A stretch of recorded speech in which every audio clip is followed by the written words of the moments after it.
sorry, just taking a big sip. And I guess we What can get great a timing. bit, yeah, great timing. We can get intimate now.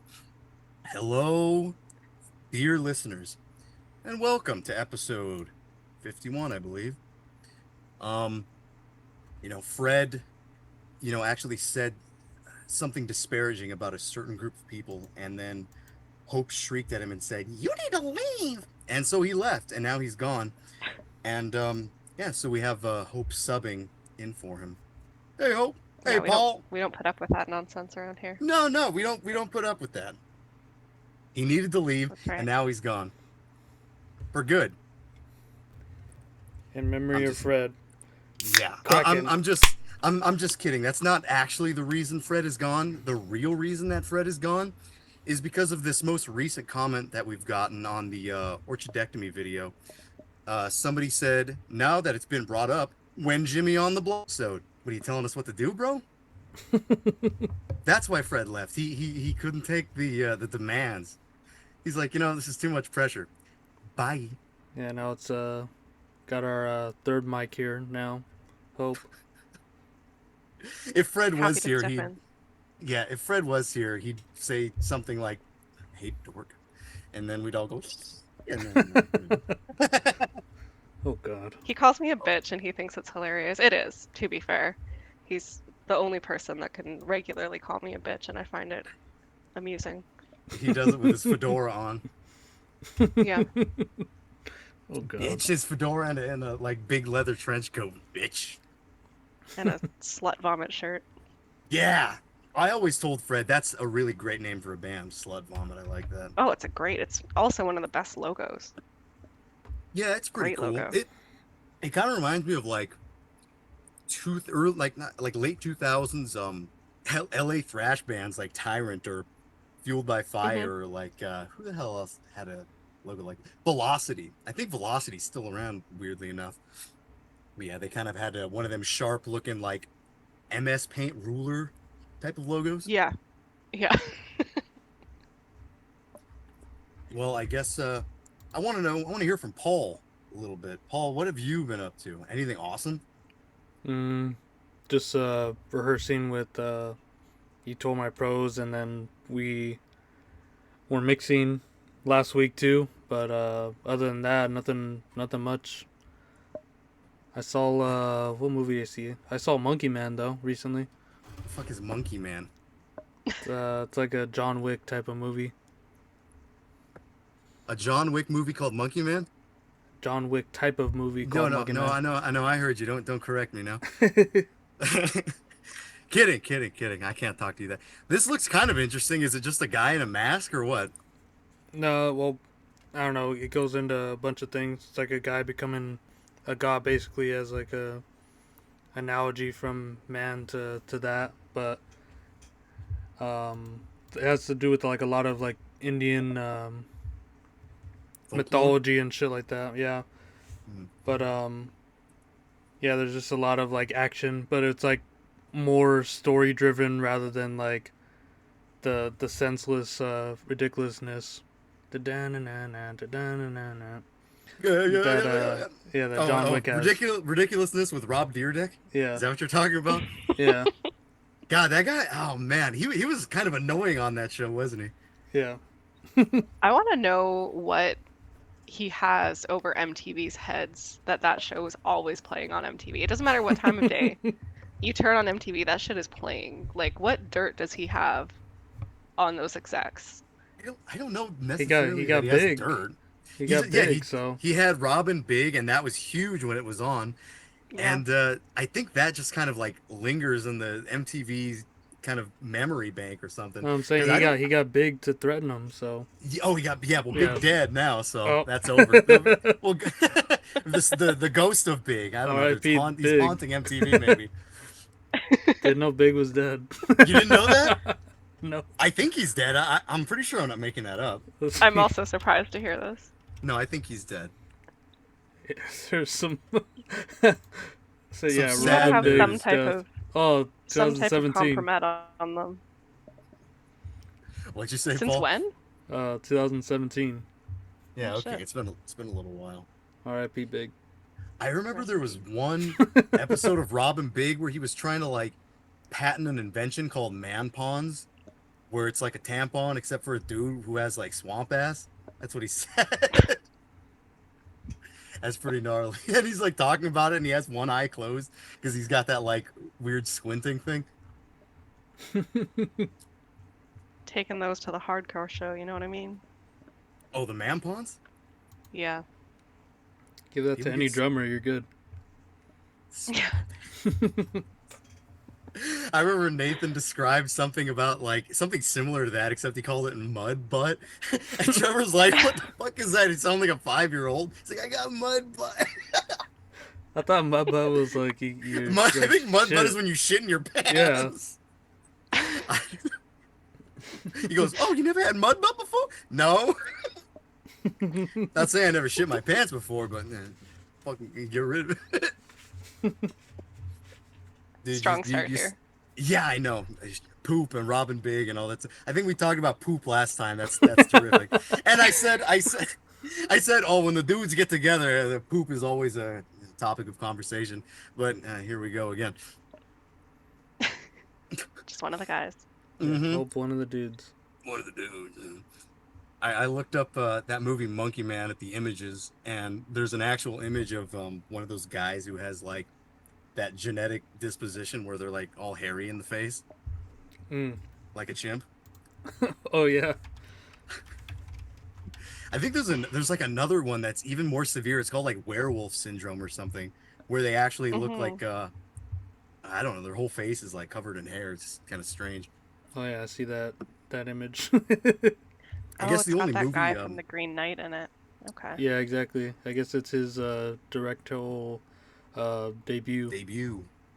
Ooh. I like that, directorial debut. That's a term I don't hear too often, but I'm glad you said it. Mm-hmm. I never seen The Green Knight. You said that was kind of shit, right? Yeah. Well, what do you think of I it? thought the same. No, I thought It the was a same thing. It was snoozer, huh? so slow. So fucking slow. I had to watch it over 2 nights, and I wish that I didn't even bother the Oh, second man. time. It was like, yeah, it was Me- rough. My friend, he's like so hyped about it. He made me and our other friend Vince go. He's like, bruh, fucking Green Knight, we gotta go. And then we went. We're the theater. We're like just fucking barely keeping our eyes open. Like, shit, man. Like, I get it. It must be, some deep, symbolism and a Must bunch be of some other heavy shit shit. that goes over everyone's head that you have to, like, research after. But what's the point of watching the movie? The only scene that I really remember is the dry humping cum scene. Yeah. So Dry that says humping a cum? lot. Yeah. I'm not So is I'm not gonna elaborate. Oh, okay. That reminds me of that movie, the what was that movie called? The Squid and the Whale. You ever see that with fucking Jeff Daniels? I think it was like kind of a Wes Anderson movie. No. You ever see that, Paul? No. Well, she said dry hump cum scene. It reminded me of the scene in that movie where like this kid, I guess he's jerking off in the library and he like walks by one of the bookshelves and he just like wipes his jizz on the shelf. I think they like reported it to his dad or something. They're like, oh, he's jerking off and like wiping jizz all over the school. Jesse Eisenberg did that? Yeah, I guess Jesse Eisenberg did do that. I don't hate that guy, but there's some movies where he's just He has the Will trying Ferrell too hard. effect. No, he's trying too hard to be Michael Cera, and I don't love Michael Cera, but I kind of like him. Like that Youth in Revolt movie was kind of good, where he has like the split personality. One has a mustache. Nobody ever saw Youth in Revolt? That was actually a cool movie. I would recommend that to anybody. Anybody out there in the airwaves listening here. Shout out Shannon. Shout out Shannon. I think Shannon wrote a fan letter to Rotting from Canada in 1997. So that gives us a little bit more info. Every time I like go searching for albums sometimes, and I'll just be listening to something on YouTube, and you'll just kind of spot Shannon in the wild sometimes in the comments section. It's like, oh, there he is. Yeah, how old I is love that that. YouTube That's account? Snap. That's like when I'm browsing Metal Archives and then I scroll down and I see that Fred has modified the page. Oh yeah. Yeah, me too. Yeah. You see Void Hanger modified it. Yeah. Guys everywhere. Oh man, I miss Fred. Boo-hoo. Oh god. Yeah. Oh god. But speaking of like Michael Cera and all that bullshit, I did watch a pretty dank movie. I think sometime this week. Movie called The Foot Fist Way. That's another Danny McBride thing. I think that was like his first movie, 2008. It's the same dude who directs fucking what's that show? Eastbound and Down. So it was pretty dank. It's like, That's the one Damien recommended, right? what did Damien recommend? This movie? No, I actually heard that from the Almost Cult Classics Hmm. podcast. I was gonna watch that first, but I ended up watching Eastbound and Down first, so I kind of went backwards in the recommendations. But yeah, he plays like it's like a Taekwondo instructor kind of movie, but it's pretty dank. That's where that scene comes from. I don't know if you saw that I posted. It was like that dude at a party. He's eyeballing this white kid, and he's like playing the guitar. What the fuck does he say? He's like, "You're just a kid in grown-up clothes, a shit-eating baby." From your head to your toes, you fucking jerk. He's like singing straight to him, and he gets up and he like karate kicks him and shit. It's pretty cool. Matt messaged me after that. He's like, "Oh, dude, top tier movie." So Matt, I trust his judgment very much with Movies, huh? for the most part, comedy especially. I would say Yeah, you like Mouse Hunt. Mouse Hunt's a dank movie. Yeah. Fucking Nathan Lane, dude. Anyways, yeah, I guess that's really all I did fucking this weekend. I went to the swap meet and sold 0 wheels again. This is the second time in a row. And getting sick of it. Fucking making no money. But Hope, what have you been up to? You went to Yeah, any metal festivals? Heaven's Heroines or something, right? I did. I went to Hell's Heroes. It was great. It's such a flawlessly run fest. Just so smooth, very few issues. I think it was the second day. Yeah, it was when autopsy was about to start. There was like a storm that came in, so they had to have everybody evacuate. And then they called it off, and everybody was good to go back in. But that was the only issue to speak of. But yeah, it was a great time. Not as good as the year prior, because the year prior had the Celtic Frost set and Hellhammer and Possessed. It was a once in a lifetime lineup, but I got to see Sodom, so I'm not going to complain too much about this year. Yeah, had a great time. Shout out to all of the Canadians who all make our way down there for the fest and take over Houston for a weekend. Did you go in the pack or Jdawg was what? talking about that. Yeah.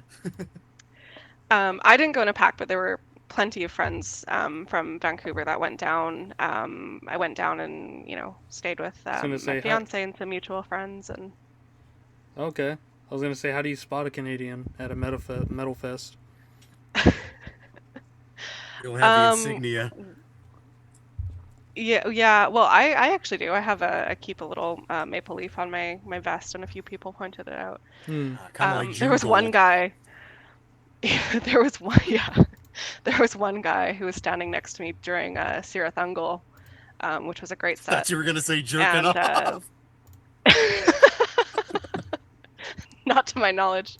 Okay. And he was wearing an Edmonton Oilers hat. And I lived in Oi. Edmonton for a few years, and so I asked him, I was like, "Oh, are you from Edmonton?" He's like, "No, I'm just an Oilers fan." Which, first of all, why?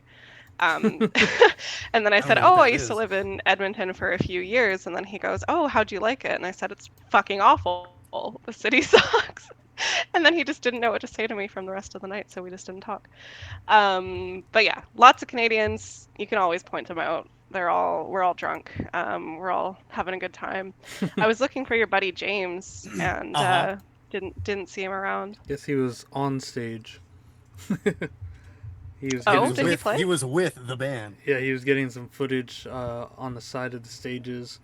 Oh, good for him. Yeah, for some bands, but I don't think the big ones. So Okay, that's fun. Yeah, the lineup was great overall. Dawnbringer was incredible. Extremely heavy. Is Dawnbringer Sodom, the like a doom band or something? I feel like I've heard of them, but I don't exactly know if I've heard their shit. yeah, they're like, yeah, Doom. Mhm. Incredibly heavy, and the sound was fantastic. Sierra Thungo was awesome. Very cool to see them because it's definitely, well, it was the first and last time that I'll see them, right? Um, Lamp of Murmur was a dark horse for me. I hadn't really been a fan in the past, and maybe I've talked shit about them on this podcast. I don't know. It's a possibility because I talk shit about them a lot. But my opinion totally changed. They were fantastic. Really, really a great set. So was Maleficent. There's not a lot of black metal sets at Hell's Heroes, but the ones that are booked are usually really, really solid. yeah, I was gonna ask how was the Rotting Christ set if you saw that. Oh, a highlight. They were awesome. I've seen Rotting Christ a few times, but seeing like the old school set was Yeah, I was gonna say life affirming. when I saw them, they only played like 2 songs from their Okay. old shit. But Yeah. yeah, Yeah, no, they were definitely a highlight. Trying to think of who else. I mean, Sodom was very cool, especially since, I'm not sure that I'll ever get to see them again without traveling to Europe. But they were also the last band after 3 days of insanity, and so I was pretty tired. But The somebody brought Jdawg. in, oh, I did see Jdawg. Yeah, he said he Saw left after him. after they started playing Surfing Bird. yeah, That's a shame because it got really good after that. But yeah, they did cover Surf and Bird. Somebody brought in some flares. I have no idea how they got them past security. But there were 3 flares that went off in the pit during Agent Orange, so that was fun. Um, Demolition Hammer had probably the craziest pit that I've seen at Hell's Heroes to date. The year prior, like Razor's pit was insane, but Demolition Hammer was nuts. Somebody was like crowd surfing in a trash can. There were shoes being thrown. Like it was a time. I hope they got their But shoes yeah, back. yeah, I doubt it. Oh, that sucks. What do? You travel far away, then you gotta buy new shoes. It also got really muddy because it was raining the day before the fest and then a little bit the first day of. So like the merch area was just a mud pit. So I wouldn't want to be without shoes. yeah. I'm looking at the rest of the lineup here. Who else I would want to see? Probably Tank, Omen, and Watchtower. Yep. Hopefully you saw them.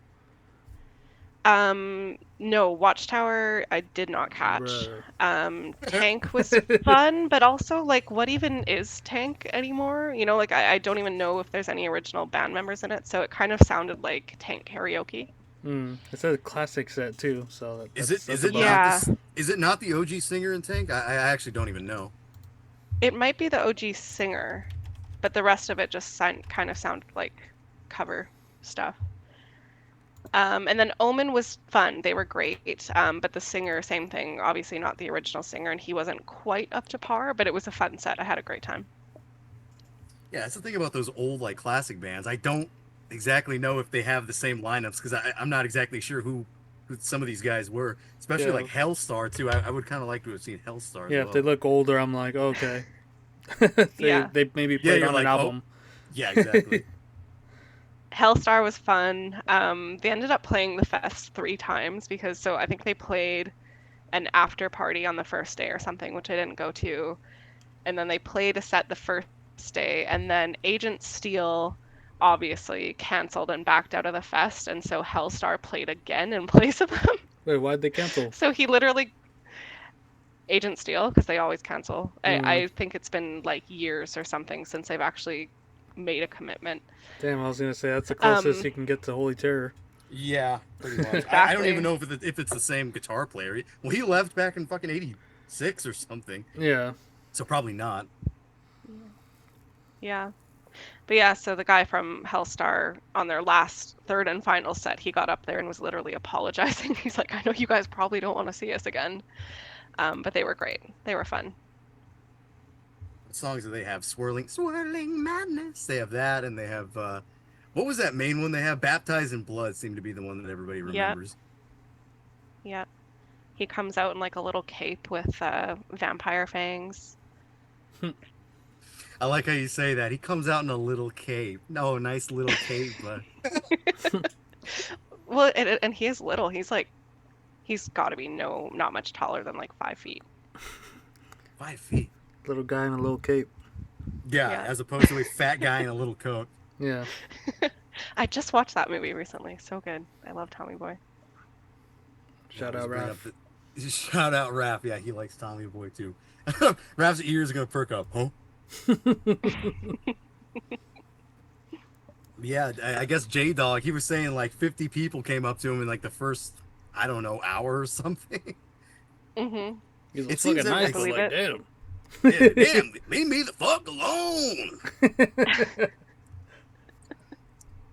He You was said he not didn't want to interested in talk, right? talking. Yeah, yeah.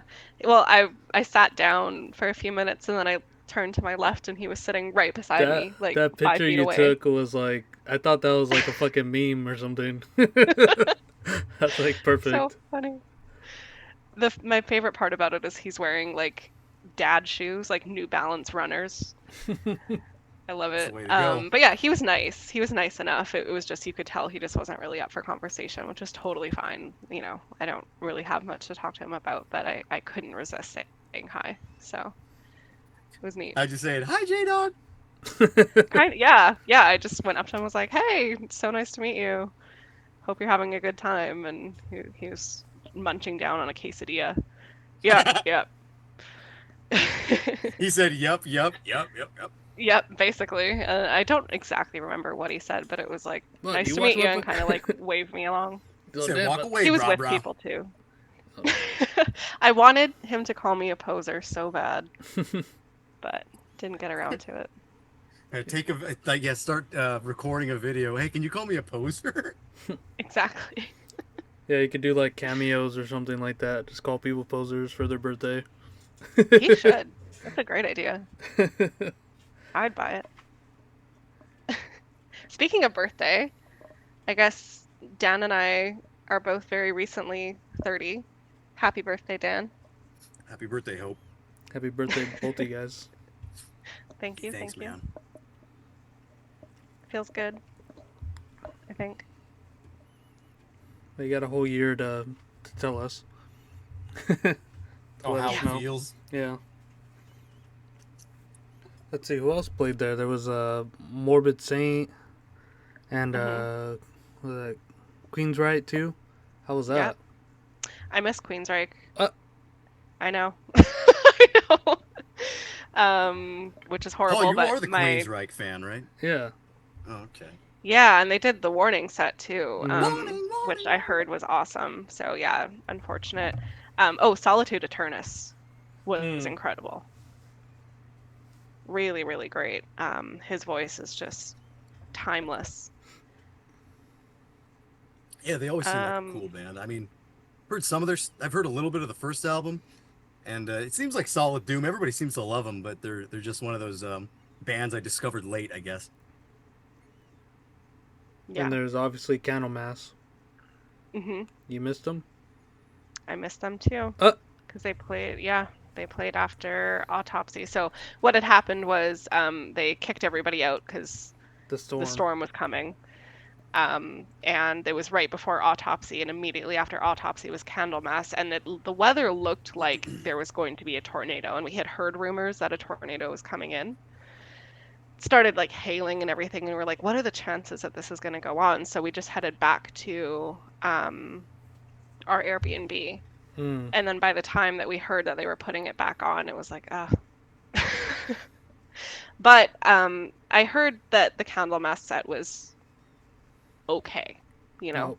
I was sad about missing it because I love Nightfall, but I'm mostly sad about missing Autopsy. Actually, I would have loved to have seen them.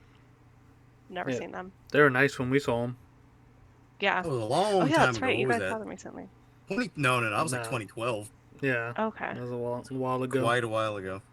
Did he And happen during the to? last song, they didn't want people stage diving, and during the last song, I did stage dive, and like the security guard because they had one of those barrier things between the crowd and the stage. It wasn't very big. It was like maybe I don't know 4 feet or 3 feet, or it was pretty short.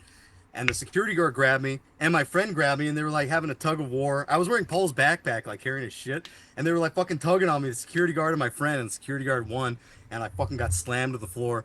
And I was like, oh man, I thought I was gonna get roughed up, but they just like kind of walked me out. But the set was they were pretty much over by that time. I think they were playing like Critical Mass or something. Hmm. Yeah, I think they were doing a Severed Survival set. Which, yeah, pretty bummed about missing. Damn. Did you happen to catch early moods from our part of the town? Very briefly, and they sounded great. Everybody said, like, everyone who caught the full set said that they were one of the best Yeah, of the probably one fest, of the and I better. totally believe them. Oh, the whole fest. I was gonna say out of the openers, probably, huh? Yeah, yeah, no, even, yeah, just out of the fest in general, they sounded really good, is what I heard, and from what I heard, they were fantastic. Yeah, they're just Yeah, like nonstop touring, so I'm sure they got that shit down to a T. yeah, yeah, no doubt. Occult Burial was really cool. They're like they're like black and thrash, but good. It kind of sounds like early Bathory. Can you even do that good? No, I'm just kidding. Yeah, that's why I had to clarify. Yo, I've seen But their yeah, logo. they sounded awesome. Yeah, it's a cool logo, hey? Yeah, they look black thrash. They're wearing the gauntlets. They got skulls and they're doing their thing. Yeah.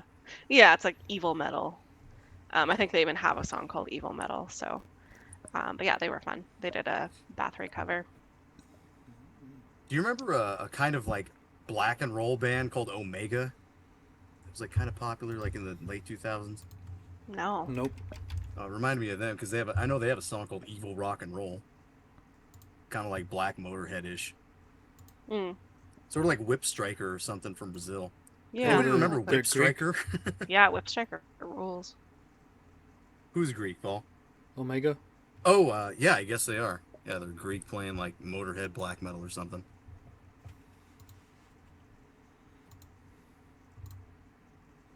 What about the after party? Okay. What happened? Yeah. What happened there?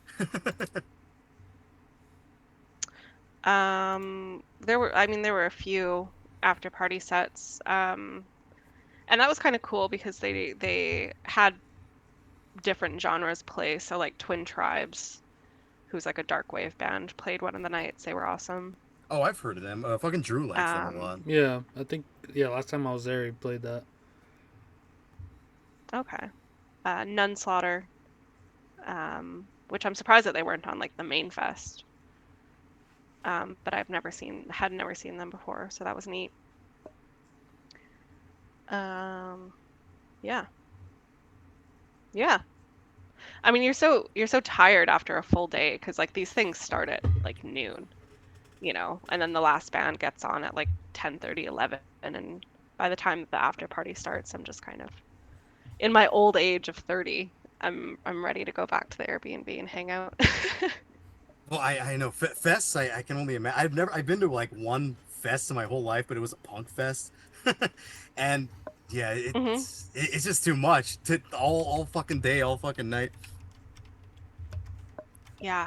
You know, Yeah, even it's a just going lot. to LA shows, I'm like burned out after like 3 or 4 hours. It's like, oh, you gotta buy an Airbnb, you gotta buy a plane ticket, and then you gotta stay there all day and drink all day, and I don't know. It sounds exhausting. Man, I have like It half a is. mind to go and catch the Saturday set of the Texas Domination. You got Sinister, you got Wormed, you got Oh yeah, I saw that. Dripping, and that's all I really care about. We got dripping Mhm. coming here in a month, I think. No, this Really? this coming Oh yeah, Saturday. this Saturday, right? Yeah.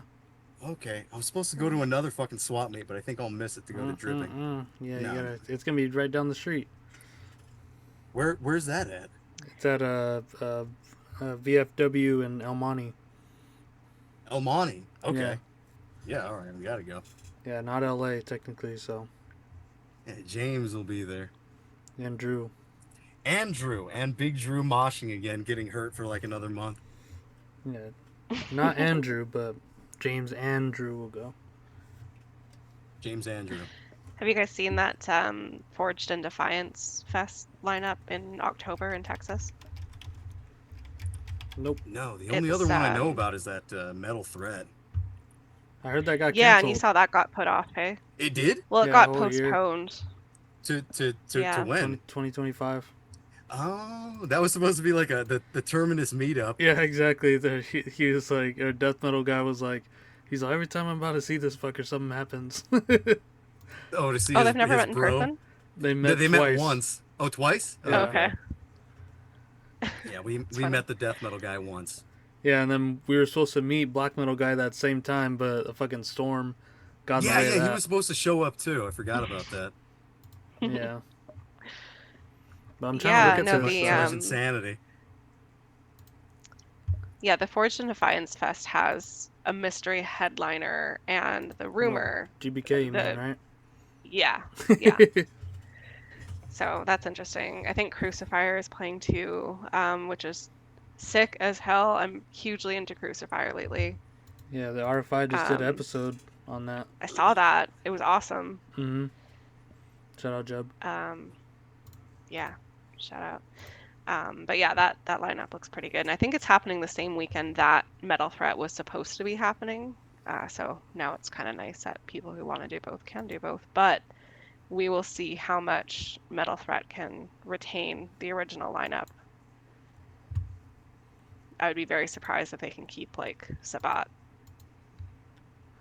Yeah, I they think- have some interesting. I think go ahead, we're Paul. I think we're in for a treat for Sabat too. They're gonna be coming to LA. Yeah, yeah, October.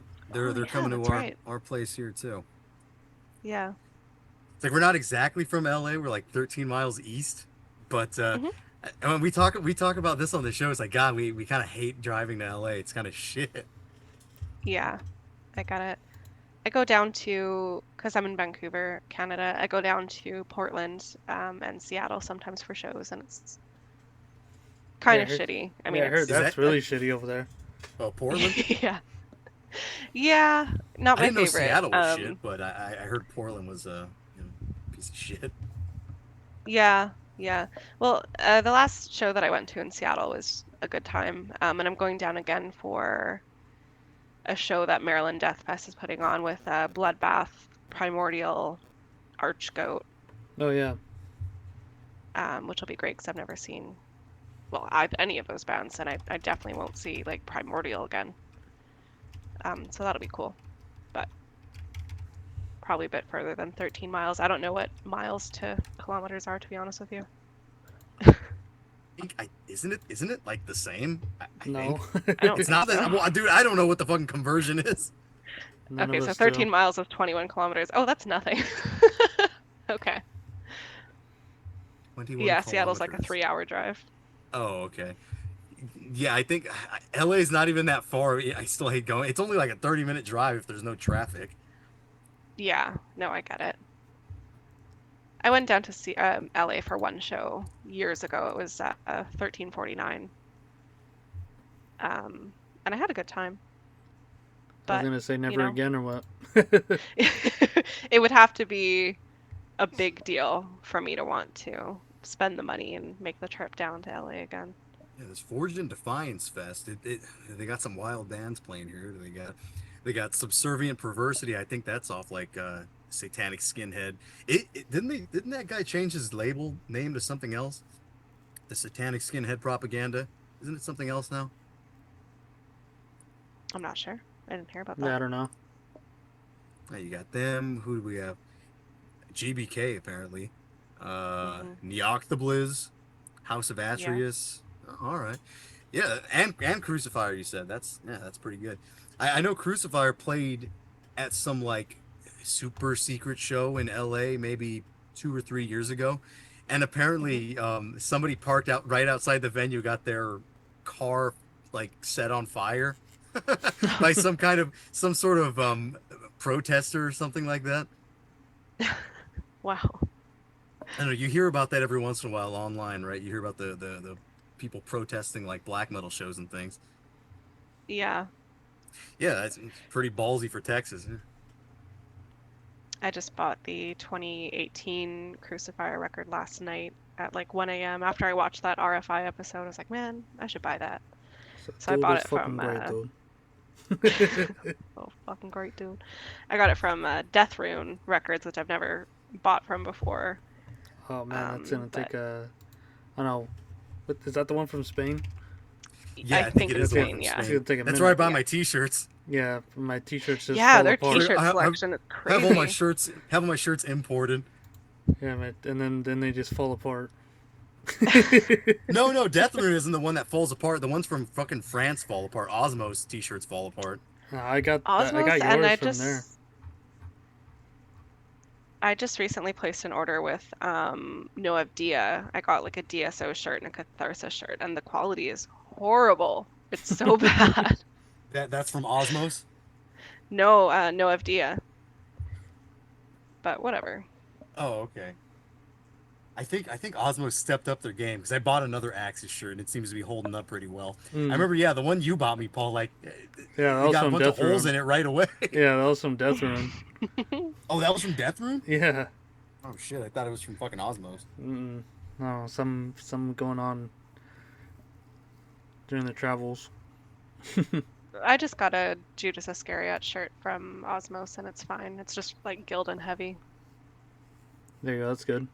Feels like cardboard. Is that Yeah, good there's shit? like some caterpillars or something needing some holes in my shirt when they Maybe. come from Death Rune.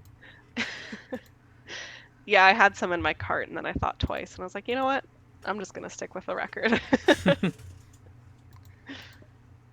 I'm looking at the since you brought up the seeing Primordial and stuff. I know that they're gonna come down to LA, and then I got into looking at Maryland Death Fest, and they got like quite a few power violence bands on the set. That's kind Yeah. of weird. With who? Maryland Death Fest. Yeah, they got they got Weekend Nachos on there, Yakopsy. Let's see what else. Lack of Interest. I remember Yeah. Lack of Interest being actually pretty decent for one of those bands, even now. Yeah, Right, No, sort I of like tapered them. off from the power violence thing. yeah. I just hopped back in with like crossed out and shit like that. You're back in. I'm back in once. Is yeah. Drop Dead good or does Drop Dead suck? I don't know if they're even considered power violence. They're more like fastcore Fastcore. What about Fuck on the Beach? What are they considered? Fastcore? power violence. They're great. Power violence. Yeah, but Fuck on the Beach is well. They're from Japan. I said before I Yeah. have bias towards like Japanese bands. I'll probably like them if they're from Japan. No I matter forgot what to they're say playing. Kraken, too. but there you go. Yeah, Hope. I don't know if you've ever noticed when Fred opens a beer, he goes Kraken, and then he cracks the beer open. I don't think I have noticed that. Oh no, he's been well. It hasn't been too long. It's like a new thing he's trying out. Okay. It's sick. Yeah, I fell behind on your guys' episodes. I was catching up between yesterday and today. I know. Like the old ladies on that fucking video. You need to leave. Why didn't you stay in Mexico then? Why didn't you stay in Canada then? Do you guys have a bunch of friends who are at the NWN Fest in Japan also? No, I My friend's know, right like, here. yeah, well, friends are. I know one guy who went. Like, I barely know this guy. We like shared a cigarette once, and Mhm. he fucking he follows the Bunsen burner account. I like talked to him about Trifane because he was listening to Sect Pig, and I was like, hey, if you like Sect Pig, you'll probably like Trifane. They're disgusting, ugly black metal band. Yeah, I know one guy from LA who went out there. But besides Okay. that, no, I know that was kind of a big deal, wasn't it? It was like half of a kind of black metal set, and then the other half was like noise kind of shit. Like I Yeah. forget the name of that organ grinder. Is that the name of the band? A genocide organ. Genocide organ. Okay. Yeah. Organ grinder. Yeah, and then like the Harriet did the black metal set, and then they did their electronic set. But yeah, it was just the last 2 days here. I had a few friends who went for it, and I was Very jealous. I could do without the noise electronic set. That's really not usually my thing. But I would have loved to have seen, obviously, Beharit, but and Blasphemy, being from Ross Bay itself, I've only ever seen them once, because I only play here so often. But Abigail would be great. I think Sex Messiah played too, Witchcraft. So yeah. I remember seeing the band Bloody Vengeance in my head. Did we see them? We saw Bloody Vengeance. We Oh, saw okay. them with Yeah, with Death Worship, Death Worship and Bax Ax Ax Axa. Oh, okay. Oh, that I was like, show. where's that fucking name coming from? But yeah, we saw them. Yeah, I think it's like members of Death Worship or something. Mm-hmm. Because I know you wanted to see Death Worship because you thought it was Jay Reed still, but yeah, it's a different drummer now. Yeah, Mm. bait and switch.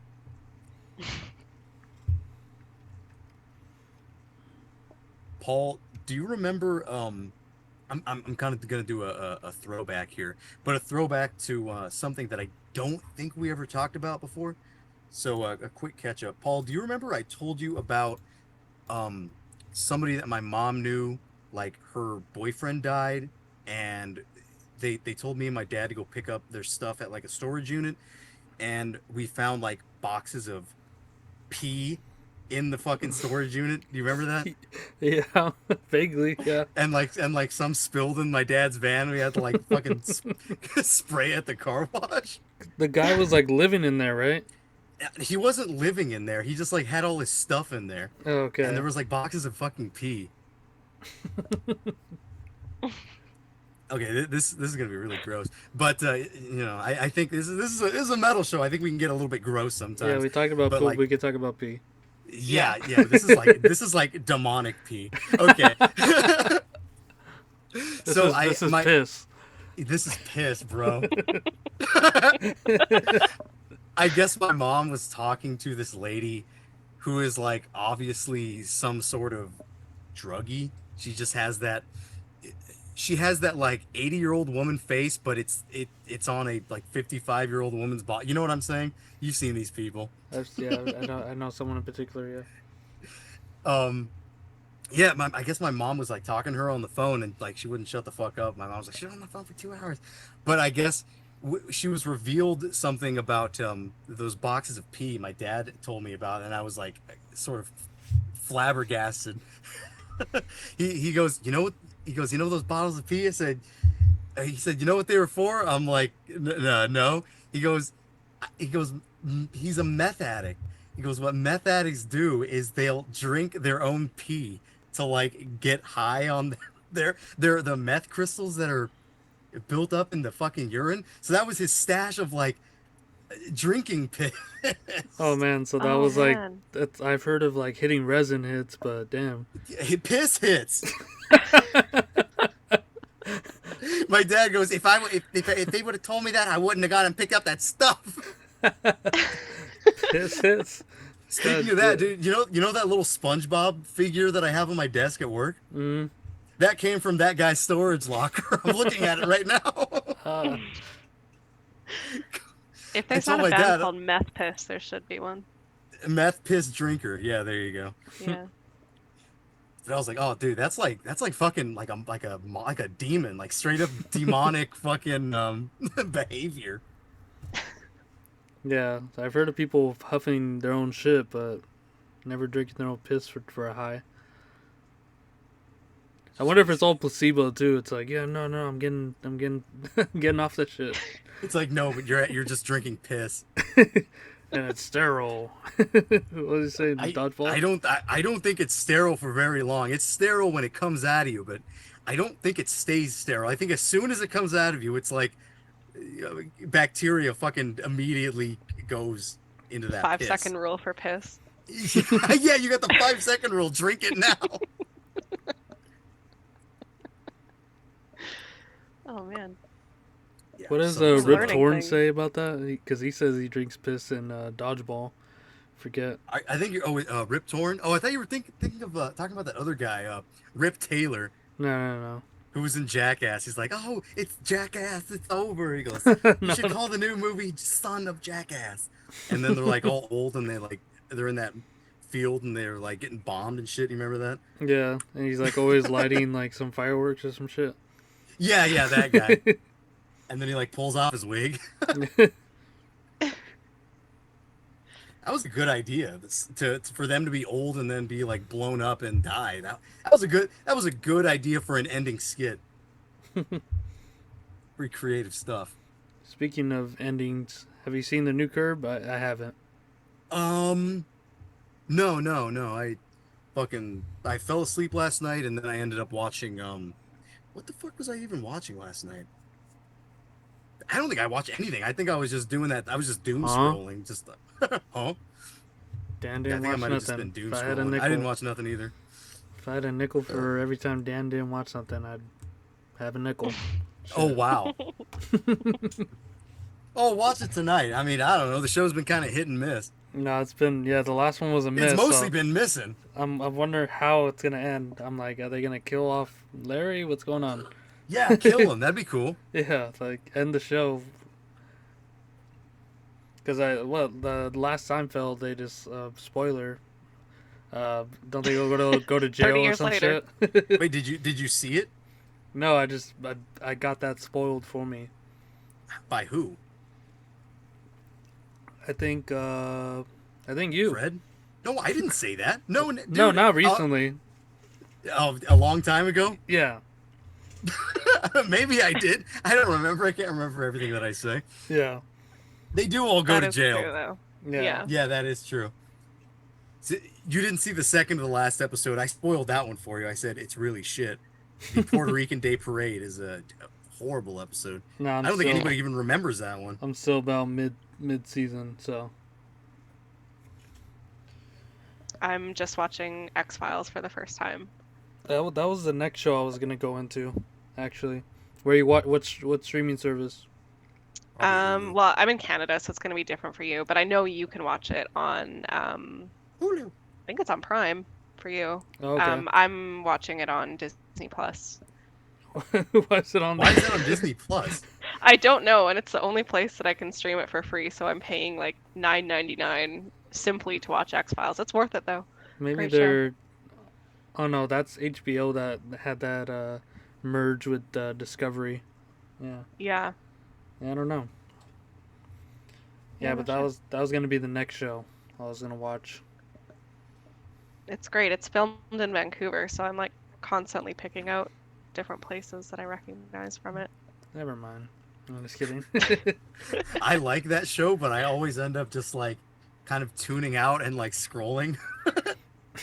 I did the same thing for Farscape, and then I just kind of stopped watching. But it seemed pretty cool. I didn't really get into too many like of the like alien or monster episodes or anything. There's a few maybe ghost episodes. Yeah, I think the there's like filler and then canon more episodes, right? It's like actual Yeah, there's quite a bit of storyline. that. Yeah. canonical. And they're good. Like usually the one-off episodes are good. But I'm just in it for Gillian Anderson, let's be real. Not David Duchovny. Yeah, he's great too, but Yeah, I love Gillian Californication. So. yeah, that was a great show. Mhm. You guys ever seen that video of Kurt Russell and who directs The Thing? It's Kurt Russell and the dude who directs Wes The Thing. Craven? Is it Wes Craven? I don't remember. They're doing like what do you call that? They're doing like commentary on the movie, and there's like 2 minutes straight of Kurt Russell like laughing his ass off at every scene of the movie. Oh, like, John everything- Carpenter. Everything John Carpenter is saying is Kurt Russell fucking laughing at. That's pretty good. It's Kurt Russell laughing at The Thing for like 2 minutes straight. Check that out. Oh, you were saying you have Disney Plus, right? I do. There might be a movie on there that it was a Disney movie. It's from like '79. It's called Flight of the Navigator. I think you should check that out. It's like some kid who's fucking flying a fucking alien spacecraft around the world. I It's think pretty I dang. It's remember pretty that dank, movie. actually. Bunsen burner inspired art. Yes, exactly. Art Oh, yeah, done by yeah. that. You've seen that one? I don't think I've seen it, but I remember hearing about it. Oh, it looks good. Yeah, I'm in. It is actually pretty good. It'll keep your attention. If you're like me, I have a short attention span. I just start scrolling right away. I do that too. Yeah. I recently watched like some of the older Disney movies that I liked when I was a kid to see if they hold up. A lot of them do.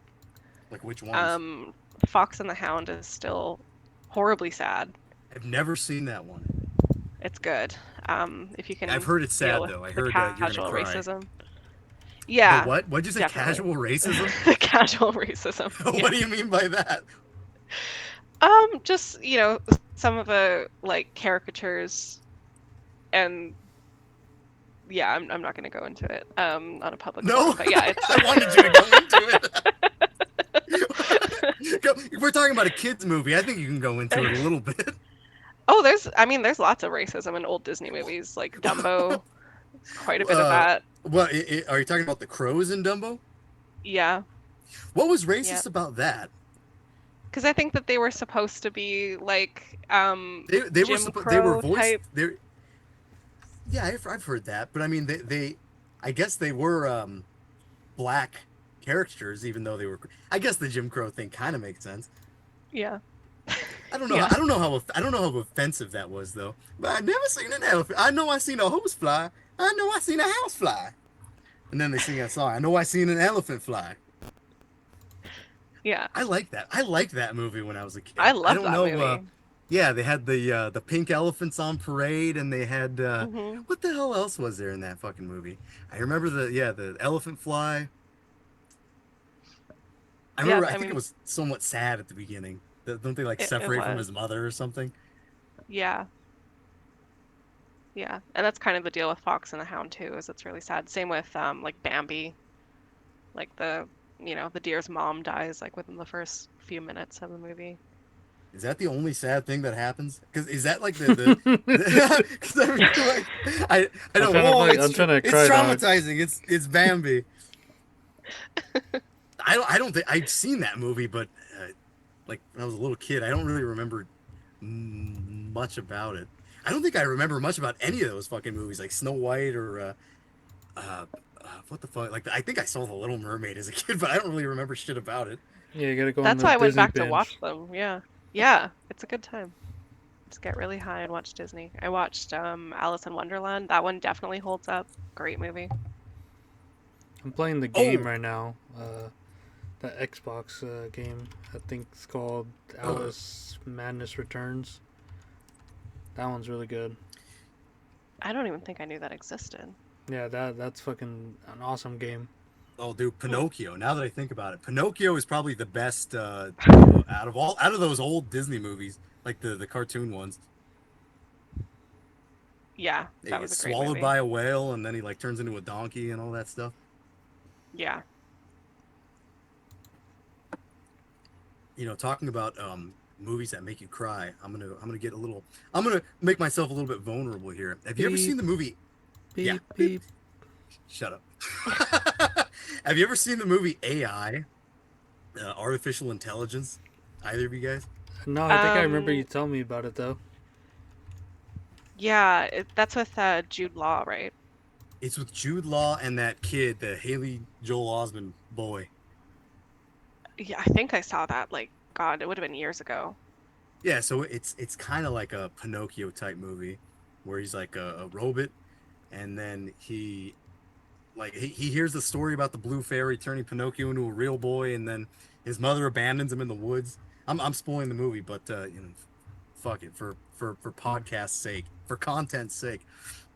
There's so like it always sounds weird when I explain the ending of this movie. So the kid goes through all this shit, and then at the end he like finds they kind of go underwater to like these ruins of a Disneyland scene or something, and there's like a statue of the blue fairy there. He's like, I found the blue fairy, and he's in this submarine thing, and then a the Ferris wheel like next to it, one of the cables snaps, and so the submarine thing is like trapped them there, and he's just staring at the blue fairy for like I don't know 5,000 years or something, and then he gets unfrozen by these aliens who have like taken over Earth, and they're like, "Oh, we can take. It's impossible for you to see your mother. Everyone you know has been dead for 1,000 years."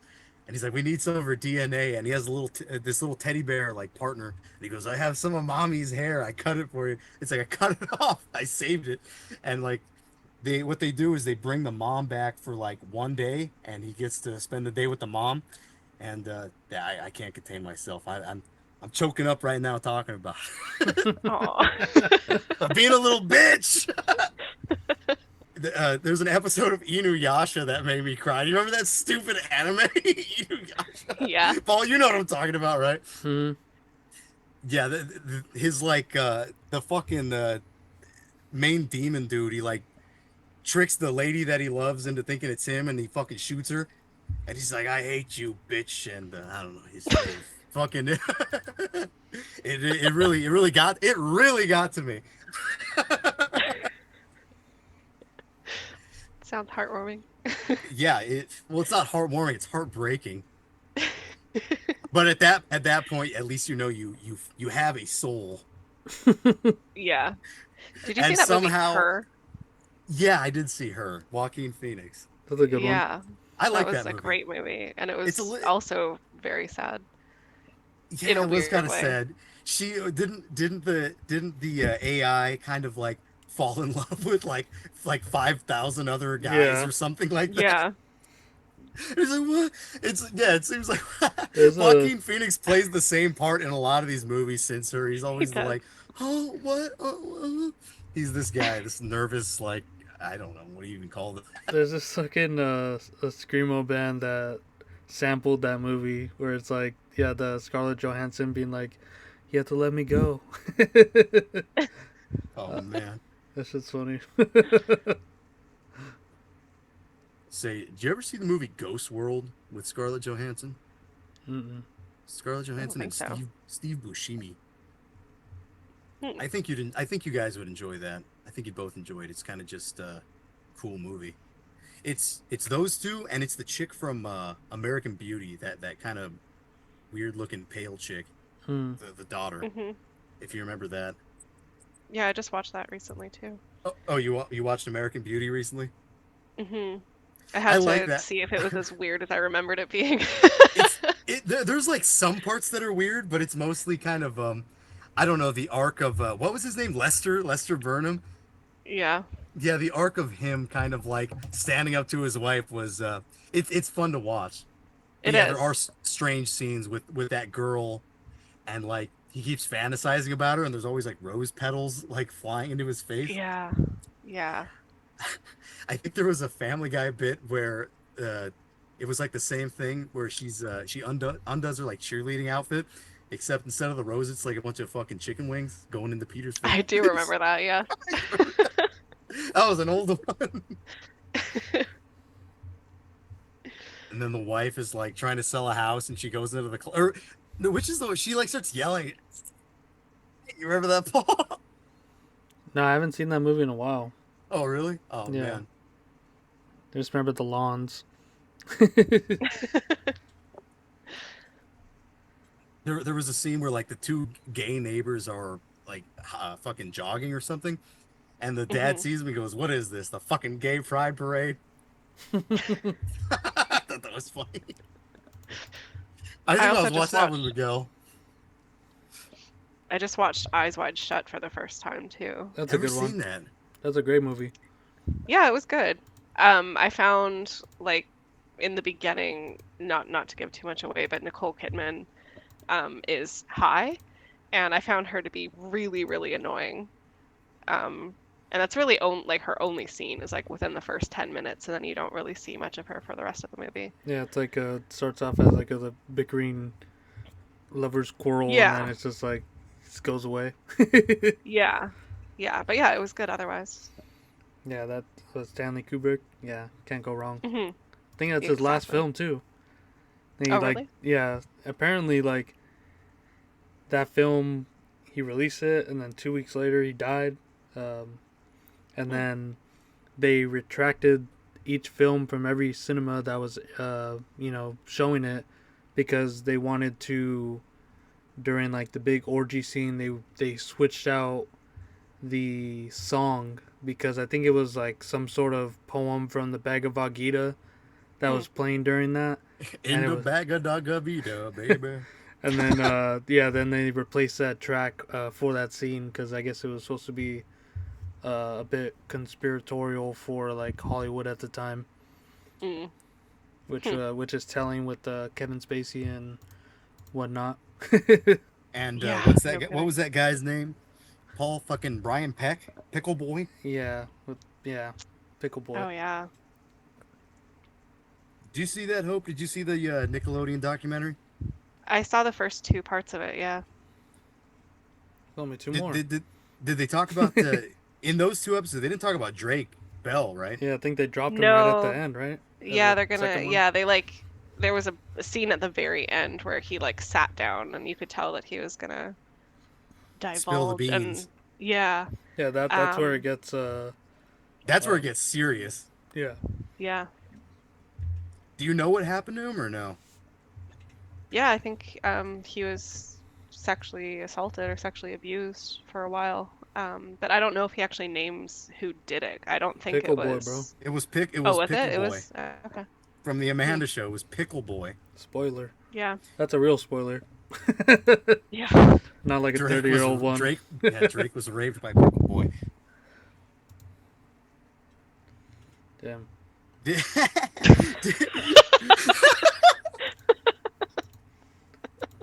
It was all Paul, under what's our your- noses. Yeah, I know. Yeah, he never said anything about it. That's crazy. Pickle Boy rape is crazy. Yeah, apparently he was like writing letters to like John Wayne Gacy as he was like in jail and shit. Wasn't John Wayne Yeah. Gacy fucking boys too? Yeah. What the? Yeah. Yeah, he's like sort of a role model for that guy. A role model? Mm-hmm. Yeah, because I saw that clip like out of context where somebody was like, "Yeah, and, I went to his house for a party and he had like framed art from John Wayne Gacy," and I thought that was weird. And a part of me at the time was like, I guess that's kind of weird, but I understand the fascination with serial killers and like I get it, I understand it. But then when you put it in context of like who he is and what he did, it's like, okay, yeah. Yeah, that Yeah, is weird. I think only Drake's pop knew the whole time, or he So- like knew something was up with that dude. I was gonna say maybe Corporate Death is the only guy that can get away with Yeah, I was gonna say obsession. Macabre. They were like writing to fucking Gacy too. I think they have like a picture with him, and they had like a visit with him or something. Yeah, I feel like he's the only guy that can get away with that. Well, yeah, because they're it's like metal band doing serial killer kind of content or lyrical themes. Didn't he like go to like a court hearing too? Who, the dude from Macabre? Yeah. I Really? forget. Yeah, I Oh, forget. I have no idea. Let me see. Wow. I feel like he went to like a court hearing for like one of those serial killers. Oh yeah, right here. Personally watched Jeffrey Dahmer's trial, and it became the inspiration for the song, "The Trial." You, Jeffrey? Hmm. Jeffrey, I hate Wonder, you. I wonder how Dagon feels about John Wayne Gacy. Who? Dagon Oh, from Inquisition. Oh, I thought you said Jdawg. Jdawg! He goes, That's how honestly, rumors get started. Jdawg would probably go, who? Oh, for sure. Jdawg doesn't know that- nothing. Jeffrey Dahmer, that fucking pig panty wearing. Jeffrey Dahmer, that pink panty wearing fucking. But he did inspire a lot of good metal though. Well, he likes acid bath, doesn't he? Yeah, J-Dog? I don't know. I have no idea. Maybe I'm making that up. it You sounds guys like notice something. that it's like cool to hate acid bath nowadays? Like the Is Zoomers. it? I love The acid Zo- bath. yeah, They're I great. like acid bath. Yeah, I think they're cool too. Yeah, Zoomers apparently think it's cool to like hate acid bath or something. I thought it was like the running meme for like there to be different names and album art for YouTube uploads because the label that they're on like just copyrights it and brings it down immediately to get deleted. I remember that happened for a while. I don't know if that's still happening, but yeah, I feel like it's like for a within while the it was last year impossible. that's been happening. Oh, really? Yeah, because I went to look it up and then you see like the other renditions of like the art and the names and shit like that. I know something similar was happening to King Crimson because like I think it was Robert Fripp himself like didn't want Oh, yeah, the he's a albums hater, on. yeah. he didn't want it on like any streaming. Streaming, yeah. He didn't want it for free. Basically, he wanted you to have the album, I guess. I saw someone comment that like, "Oh, remember when In the Court of the Crimson King was on Pornhub?" And maybe it was on Pornhub. I don't know. I know for a fact that there are like certain Howard Stern, Howard TV episodes that are on Pornhub just because they're basically fucking porn. Yeah. But some of them are pretty funny. If you like the old Howard Stern shit, I don't know. Hope, have you ever gotten into Howard Stern at all? A little bit. I mean, I think that was mostly like before my time, but I've went back and watched some of the more like iconic episodes. Anna Nicole Smith, and I'm aware of the Sibian episodes. Are you aware of the? Because what I really like from him is like the Whack Pack, like Beetlejuice and Mhm. Eric the Midget and Gary the Retard and Bigfoot, all those guys. Mhm. Are you familiar with any of that stuff? A little bit, yeah. More like in passing. In passing, I don't know. I got into it for a while. It's sort of one of those things where it's like it becomes every moment of some of those episodes are just fucking hysterical, and it kind of Mhm. takes you into a rabbit hole. It kind of takes you away, and you forget that I don't know. So much content is shit. You know, when you actually find something good, you kind of forget that there's so much just shit out there, I guess. Yeah. Well, yeah. I mean, back then they definitely weren't afraid of being subversive, and I think that comedy is much better that way. Yeah, I think Howard is very much different now. I think he's like super afraid of COVID. He still won't leave his mansion or something, and he's very Really? much yeah, he's very much for like the censorship of people. Before, he was the free speech guy, and I'm not one of these like free speech. I'm not a fuck. I'll just say this: I'm not a fucking libertarian. Mhm. But Okay. No, yeah, just kidding. what's wrong with not being a libertarian? Don't people hate libertarians? Don't both sides hate libertarians? I don't know. I just jumped in. So you're saying that Howard Stern is woke? Um, Probably. What exactly does that mean? I don't know. Because I know people equate that with like, what do they equate that with, like college liberals or something? Is that what that is? I think it's Basically, just if yeah. you're like anti Trump, really, is what people are gonna call woke nowadays. But Oh, okay. um, yeah, I mean, if you stand for social justice and you speak out about it. I don't know anything about what he's been up to now, so I'm just making an assumption. I think that's exactly what he's up to now. I think he's exactly I guess we can call it establishment sort of mindset, right? Hmm. Yeah, Hmm. something like that. All I right. wanted to bring up The whack pack or what? no, not the Whack Pack. Hope, you mentioned fucking Nicole Kidman in I forget Eyes what wide movie shut. did you just say? Eyes Wide Shut, right? I haven't seen that one. Watch I it. was gonna say, have you guys seen the movie To Die For with Nicole Kidman, No. 1995? Mm-mm. No, I don't think so. It's a pretty dank movie. It's her and it's Matt Dillon, and they're like having marital problems or something, and she's a teacher. And Joaquin, oh yeah, that's why I was bringing it up, because we talked about Joaquin Phoenix for a second, and then we talked about Nicole Kidman. So like she's a teacher, and Joaquin Phoenix is this sort of like almost retarded metalhead guy. He's got like a fucking Same. the he's yeah, same, yeah, relatable retarded metalhead guy. Like the He's got airhead like cast. yeah, Airheads, yeah. Well, that was Adam Sandler, I think. Adam Sandler and like Brendan Fraser or something. Same. No. Yeah, but anyways, um, yeah. So there's a scene in that movie where they have fucking Nail Bomb playing as Nicole Kidman like walks into the school, and Mm. Joaquin Phoenix is sitting there next to like his buddy and this chick, and they have Nail Bomb going, and she's like walking in slow motion, and they're all kind of like turning their heads. It's one of these like whoa, look at the new teacher, except it's not a romantic song, it's Nail Bomb. It's a pretty interesting scene. Nail And to Bomb. see, That's I saw Soulfly doing Nail Bomb. So they did all of Point Blank, and that was a pretty crazy show. I think Nail Bomb was it was Max Sepultura and it And was the Fudge guys Tunnel. from Fudge, yeah, from Fudge Tunnel is what it was. He Hmm. only had the one Hmm. album. Yeah, that was dang stuff. And Fudge Tunnel was pretty good too. Are you familiar with them at all, Hope? I don't think so. Only by Oh name. no. Oh, they're great. Yeah, I don't Yeah, they think I are actually pretty checked them out great. yet. They're not that metal though. They're more like Metal adjacent. yeah, they're definitely metal. Okay, you know what they're Well, like? they were playing shows like big metal fests though, right? Like Yeah, Godflesh and shit. they were playing like Dynamo and shit. They're like Godflesh and they're like Helmet. If you guys Okay. remember who Yeah. Helmet, yeah, I think Helmet seems to be one of the exceptions for God. What the fuck do you even call Helmet? Like genre wise, is that some kind of hardcore influence thing? I don't even know. I don't know. Yeah. It just says alternative rock band. Well, on Wikipedia, what Post-hardcore noise rock.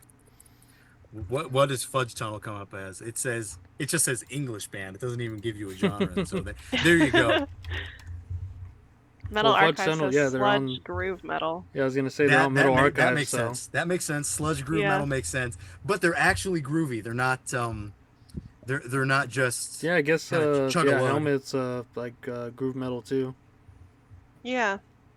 That makes Yeah, but sense. groove metal in a way that is probably acceptable, or acceptable to me personally, I guess.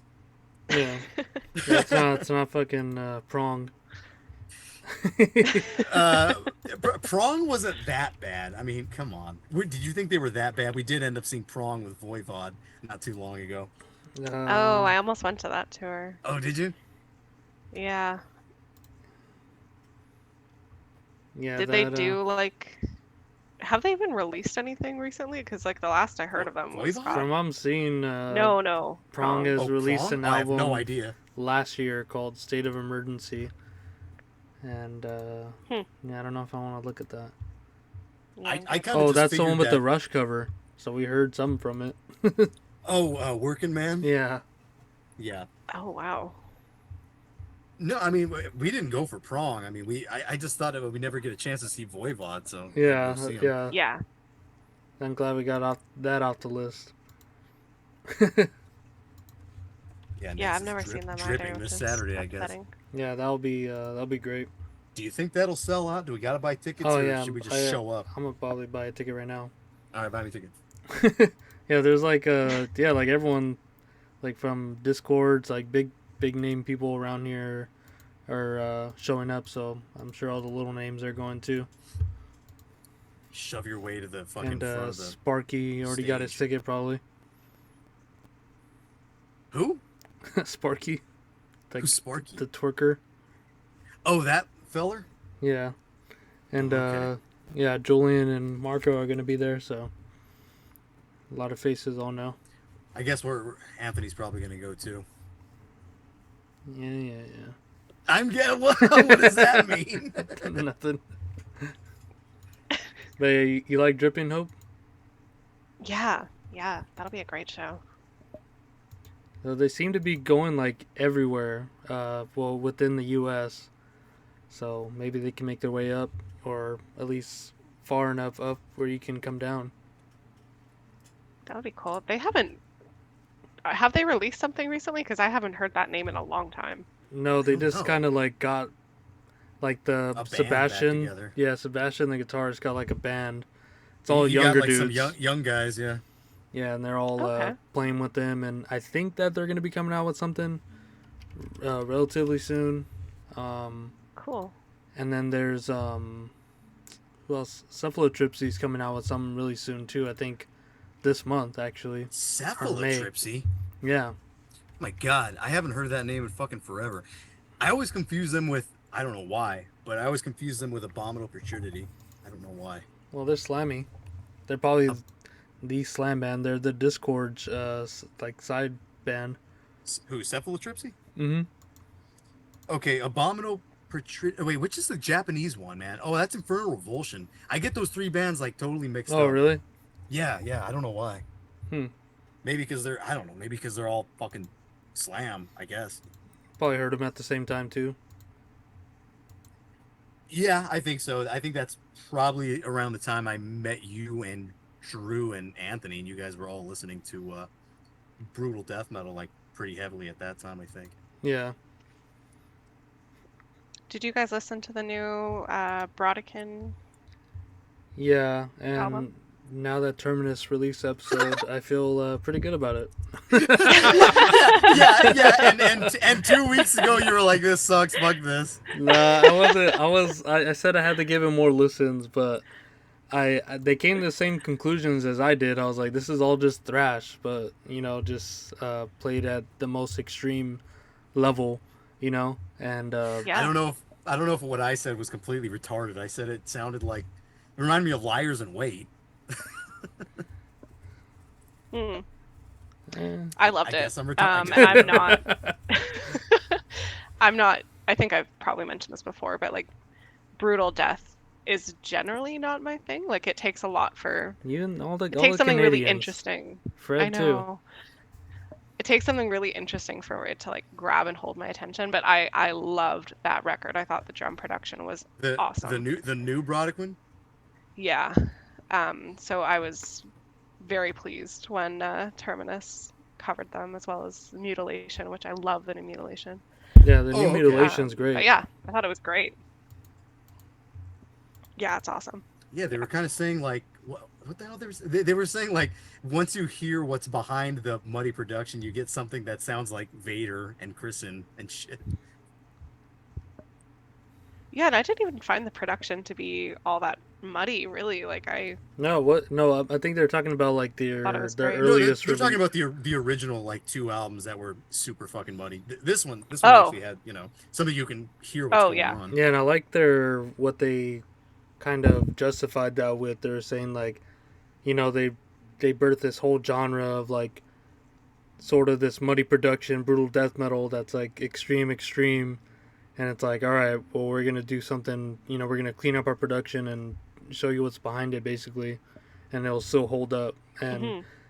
when they framed it like that, and framing it also as just like a death metal record rather than being, what Brodequin is to me, which is a brutal death metal, probably the most like on the spectrum of the extreme of that genre.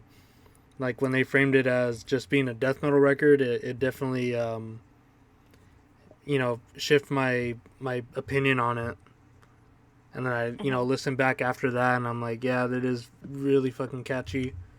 And yeah, just keeping it up with that sort of like death metal guy said, it kind of reminds them of like Hate Eternal, and that's Hmm. a band I can't really get into, and probably not trying hard enough. But yeah, I can see the comparison with that, and it makes me Sometimes think some of the about it differently. yeah sometimes the tech death bands are a bit difficult to get into. Yeah, Yeah. yeah. I think the I furthest I got into was like maybe like Nile of that branch of like death metal, like the early, like late '90s, early 2000s sort of death metal, like Hate Hmm. Eternal, Nile, obviously like Vital Remains. But I feel like they're a little bit more song oriented than like tech. Yeah, I agree with that. Do you like Rune Magic? Rune Magic. Hmm. Yeah, Rune Room Magic Magic's is great. pretty cool. Actually, RFI did a really good Rune Magic episode. Yeah, that first Um, album is terrific. I really like that. oh, the first album is easily, in my opinion, like one of the most underrated death metal albums of all time. Like it's so good. Oh, you know what? Yeah, I Um, do know the Enter the Realm of Death. Yeah. yeah, Enter the Realm of Death is great because it's like I was listening to it the other day, and it's like if Immolation did Death Doom. Like there are so many Immolation licks in there. But I feel like you would probably enjoy that if you like, because there's some Nile stuff going on too. Hmm. It's worth a revisit. Is that the same album? Is that the one that's like kind of blue with that fucking Yeah. warrior looking dude on it? Yeah. Okay, I remember that one having like a lot of sort of strange D beat parts. Yeah, there is some D beat in there too. Yeah, I think a lot of people kind of assume like, oh, they're doomy, and they are. There is a lot of doom, especially in their later There's stuff. doom, but they got plenty of like different kinds of variety to work with in there. Hmm. Yeah. Yeah, I've been big into them and the Chasm. Chasm was great. So good. I know Dan, he got into him recently, right? Or you gave him another chance? Like for the longest time, the only thing I had heard from the Chasm was that first demo. I think it's called "Awaiting the Day" or "Awaiting the Arrival" or something like that. I liked that one, and I liked dude. Honestly, it's hard to say because a lot of their albums look the same and sort of sound the same, Huh? and there's a lot of them. Hmm. But I guess for the most part, I like what they do. I guess I'm not huge on the like maybe inquisition-y black metal parts. You know what I mean by that? It seems like the Chasm has a lot of those sort of the kind of Oh, that's what makes them so good. yeah, yeah. Well, that's just the thing. I know a lot of black metal people love that thing, that kind of riff. I'm not one of them. Yeah. I always kind of don't like it. It depends on what it is. It depends on Oh, how like it's the been played. single string like The chords. like Hmm. fucking Inquisition does a lot of that kind of Yeah. stuff. I'm just not a Hmm. huge fan of that thing for Mm, whatever reason. that's I'm crazy. I don't know, Yeah. because I know that you like Death Spell Omega and they do that a lot. And They do. I've told Paul and Fred like I can't get into Death Spell Omega. I kind of Wait. root. Here's the question. Hope, do you like Macedon? Yeah, that's the I question. hate Mastodon. Well, then how do you like Death Spell Omega? Dude, they do the same I kind of riffs. Yeah, but boring. No, no, I won't disqualify you for that. Mastodon is one of the most boring bands I've ever heard. I'd honestly probably rather listen to anything Cover your ears, besides Ralph. Mastodon. Yeah, Raph, don't listen to this. You know, Hope, when we met the death metal guy from Terminus, our other guitar player who is um not super into metal shit, but he's more of a guitar guy, and he shows up in a Mastodon shirt. And he goes, "Dude, are you wearing a Mastodon Blood Mountain shirt?" He's like, "Now I know I shouldn't have had you guys over here." Oh, I that's think I funny. even said something about that to Raph. I'm like, "Dude, the Mastodon shirt is not a good look." Yeah, we said don't wear that, and I think you did it out of spite. I did it to piss us off. Wait, you guys like Inquisition though, right? Yeah. Yeah. Okay. All right. That's Yeah. fine then. Oh, not to start any slander or anything, but you mentioned something about Inquisition when we were talking about like John Wayne Gacy or something. Yeah.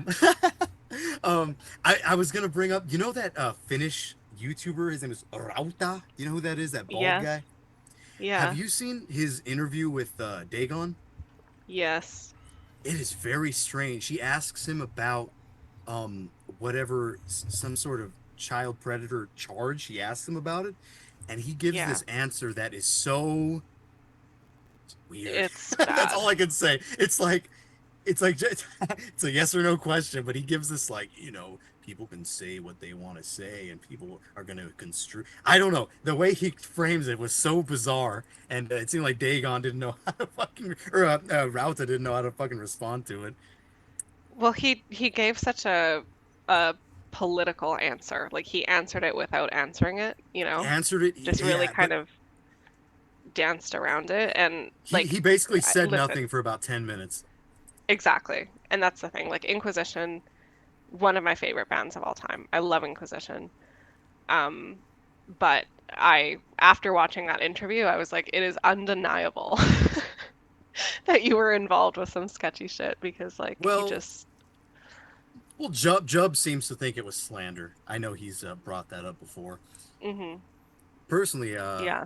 well, I'm not the biggest Inquisition fan, and as far as like people doing, I don't know, illegal things, when it comes to like me listening to their band or something, I really kind of I guess I don't care because I'm not involved. So Right. whatever, you did what you did. What if you did something or you didn't do something? I personally don't give a shit. Yeah, that's definitely how I feel about it too.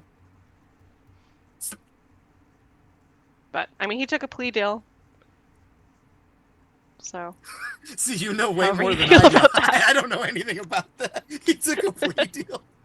He's like talking to the feds. The charges were dropped when he took a plea deal, I think is what happened. So, depends how you feel about that. He's like, you're not gonna But tour anymore great unless you band. do this. No more albums. Yeah, and they're headlining Steelfest next month. Let's go. Where's that, in Finland? Yeah, Finland. All right, meet up in Finland. BBR reunion in Finland. We're going. I do have some friends going. I would love to do Steelfest one day. Nocturnal What? Mortem was playing this year, but they had to drop off because they couldn't fly out of Ukraine. Yeah, I don't know a band that would get me on a plane.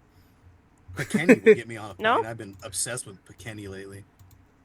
The fucking detergent bubble bath. God, If that thing is groovy. if there was a Death and Roll If there was a Finland Death Fest, and I Roll would Fest go. with all the OG Finnish Death and Yeah, Roll bands, Zizma, oh yeah, man, I would be there and I would die there. Zizma, yeah, Zizma, and Lubricant, Yeah. First and Magical set, Disgrace, like yeah, man.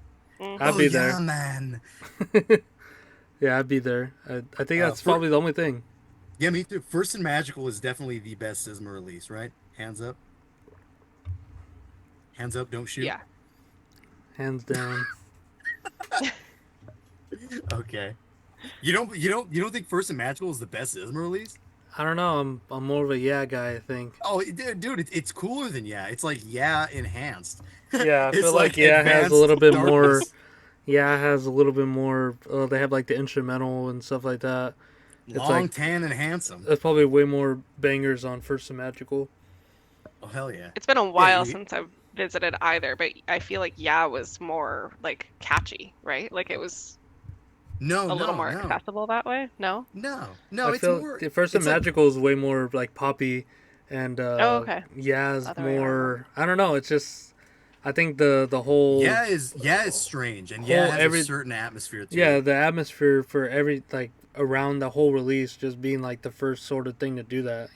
Yeah, what is that? Hmm. 1991, kind of mixing stonery like Black Sabbath with gore grind. It's definitely an interesting sound, and it does have a special place in my heart. But like musically and as far as something that fucking gets me moving, First and Magical, that's it. Yeah. One more time. Well, I don't give a fuck. Hope, do you know who Pekenny is? You ever heard of them? Yeah. I do. I do remember Whoa. them. Yeah, I've Wait, been listening to someone Detergent else Bubble likes, Bath nonstop. Someone else likes Death and Roll. What? Yeah, for a long time we were like, man, this is like we thought we were so cool because we were the only person that knew Finnish Death and Roll. Lubricant and Zizma and Pekenny. I don't know. The metal people around here didn't know it. I think maybe they only I knew Behemoth and stuff. I don't remember how I got introduced to them. It might have been through Fred, but that doesn't sound like something that he would listen to. Yeah, it's not black metal enough for me. Oh god.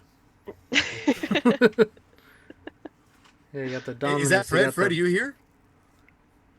Yes. Oh, hey, dude, how's it going? You got your kid to sleep after all? Yep. Hate to work.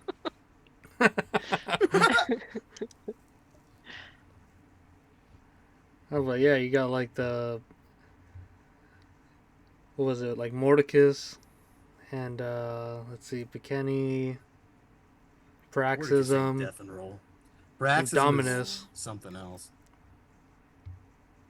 Well, and then you have Corpse, maybe. Oh yeah, from like Ireland or something. Convulse. Oh, yeah.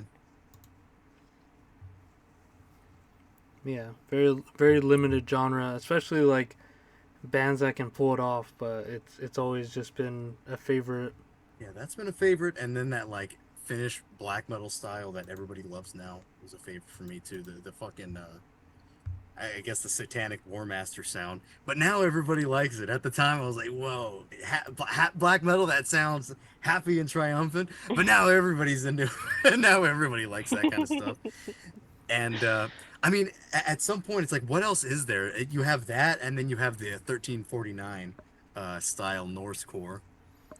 Well, then you get the Then you get the American black metal. and then you get the Axis core, and then that's it. End of the line. Axis core. There's a few bands in the Axis core. I would consider Lust in the Axis core. Antediluvian, I would also consider to be in that type of bracket, I guess. Big Antediluvian fan. Yeah, they're cool. They're fucking. They just sound completely fucked up. I'm trying to think of that one band. Yeah. Something Tyrant. Oh, Blood Tyrant, dude. That band's actually pretty cool. Yeah. Is They're that like from Canada's here, hidden secret? aren't they? Yeah, they're from Yeah. Canada. I think the few Canadians that we've talked to didn't know who Blood Tyrant was. Oh, Tyrant's Blood. Yeah. Tyrant's Blood. Tyrant's I'm Blood. Yeah. calling that's a like Blood Tyrant Witch's like I'm a Hammer. fucking authority. I'm a dumb fuck. Even I was like, yeah, man. It's like you're smacking my head on the desk. Dumb fuck. Take that fucking mouth shut. Keep that. Yeah, they're tape from that they're mouth from here. shut. They're from Vancouver. Have you ever heard? Have you ever heard Jdawg call Burzum Zum Zum? He goes, that fucking Zum Yeah. Zum. Is that supposed to be like Dum Dum or something? It's like that fucking Easter Island head from Night at the Museum. Dum Dum, Yeah. you want gum gum? Yeah, that might have to be a thumbnail. The fucking stupid head with the gum in his mouth. Who thought of that? Who thought of that line? It's like, oh, and then they write that down. The Easter Island head says, "Dum dum, you give me gum gum."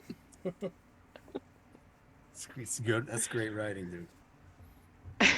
Speaking of Dum Dum, should we What? get into our your pick? No. Not yet. Did you see that picture I sent where I was wearing the like Dr. Robotnik glasses and I had the stupid mustache? Yeah. Did you like that? I was saving that up for a while. I had that picture saved for like a year. Yeah, it was good. It covered your eyebrows and eyes. Eyebrows. It's like the tiny little fucking Ozzy Osbourne glasses. Yeah. They're kind of like King Cobra glasses or something. Dude, I can keep it like that for a while. So yeah, it's a year old. I didn't cut my beard yet. In my head, my brain wants me to fucking do a goatee, but I haven't done it yet. And that's It seems that's like my look right now. A goat? Trying. Yeah, but I got a You already big got goat, it. right? Yeah. Yeah. I just need to shave this up. It seems like I've never done a goatee before. It seems like it would be hard to shape something like that. Maybe That's why go to I'm the so barber. that's why I'm so hesitant. Yeah, say, hey, give me a fucking big goat. Okay. And then he takes you out in the field, just Yeah, ties you up on a raped by rope. goat. Yeah. Ties you up on a rope, raped by. Oh, yeah, that's great. I know that album. Oh, you're thinking of Goat Semen, where he's like, fucking Jesus. They Goat have that something. intro. Well, I'm looking at my weregoat flag right now, where a woman is being ritualistically raped So by that's okay a then. Baphomet. You're gonna have to bleep Yeah. that out. That's misogynistic. It's A woman ritualistic. is It's being- okay. That's what? Yeah, That's it's- ritualistic? Yeah, She looks like she's having a good time. it's okay. Have you heard about that strange sacrifice ritual that's like gonna happen in Israel pretty soon? They're gonna fucking sacrifice like red heifers. Have you heard about that? No. I did see something briefly about that, but I didn't Yeah, want to fuck up my algorithm too much. They by- do like they by yeah, they Googling do. it. They're gonna do like some sort of blood sacrifice to bring about the end of the world or something. I don't know what the hell's going on. I think that's biblically like what's supposedly gonna happen. There's like something about the third temple is supposed to be built after the blood sacrifice, and apparently right now in current days the spot where the third temple is going to be built Well, this is is flagged. a mosque. No, it's not. I didn't. What did I say? That was so bad. I'm talking history here. I'm talking biblical history.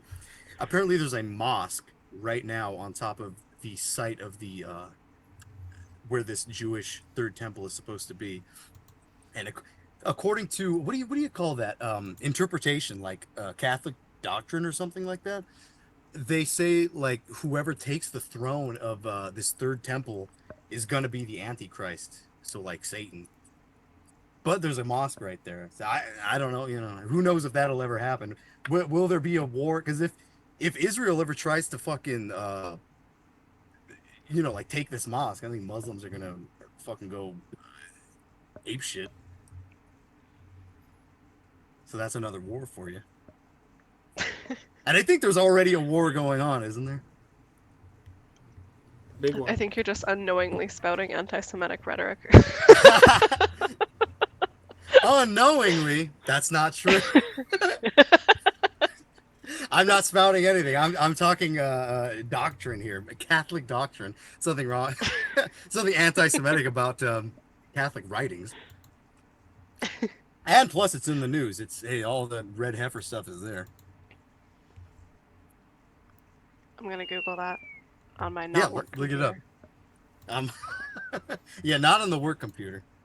The amount of times that I'll be like working and then I go to Metal Archives to look up a band just because I'm distracted and I think about it, and then I go to type in like anal vomit or something and I'm like, no, wait, what am I doing? I can't do this on a work VPN. Right now when you said the fucking, what did you say, the anti-Semitic rhetoric, it reminded me of that fucking fucking American Psycho. He goes, whoa, cool it with the anti-Semitic remarks. Yeah. What was that dude's name? He's like, Alan has he has the nice business cards, like eggshell Paul white. Allen. Paul Allen. Yeah, there you go. Yeah.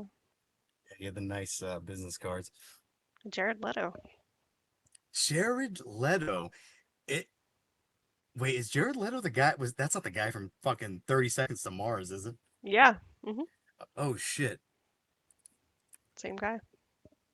I always confuse 30 Seconds to Mars with a lot of those other MTV sort of bands, like Taking Back Sunday or Because they all have stupid names. the Plain White Tees, the All American Yeah. Rejects, things like that.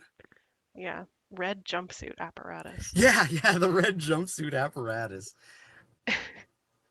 For some reason, Muse is in there too. I remember Muse. Oh, and Arcade Fire and all that kind of stuff. Yeah. Arcade Fire did the soundtrack for that movie Her that we talked about earlier. Wow. Let's bring it back around. Yeah, it's all coming back around. Yeah, speaking of bringing it back around and speaking of demons and drinking pee and all that kind of stuff, Paul, should we get into it here?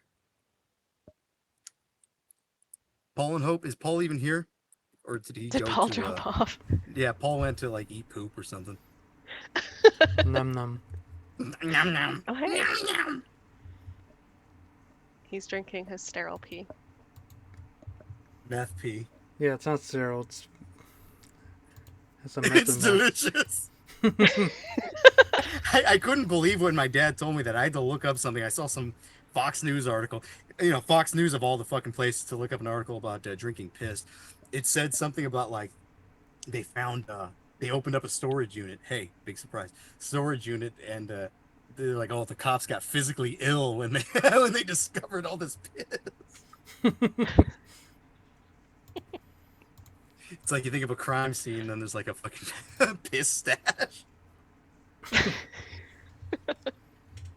All right, Paul, should we get into it? Yep. All right. Well. Yeah. What are we here for? Yeah, I'll tell you what we're here for after this commercial break, because I'm gonna piss. I'm not gonna drink it, but I'm gonna piss. All right, we'll be right back. All right, we're back from the piss and the drinking.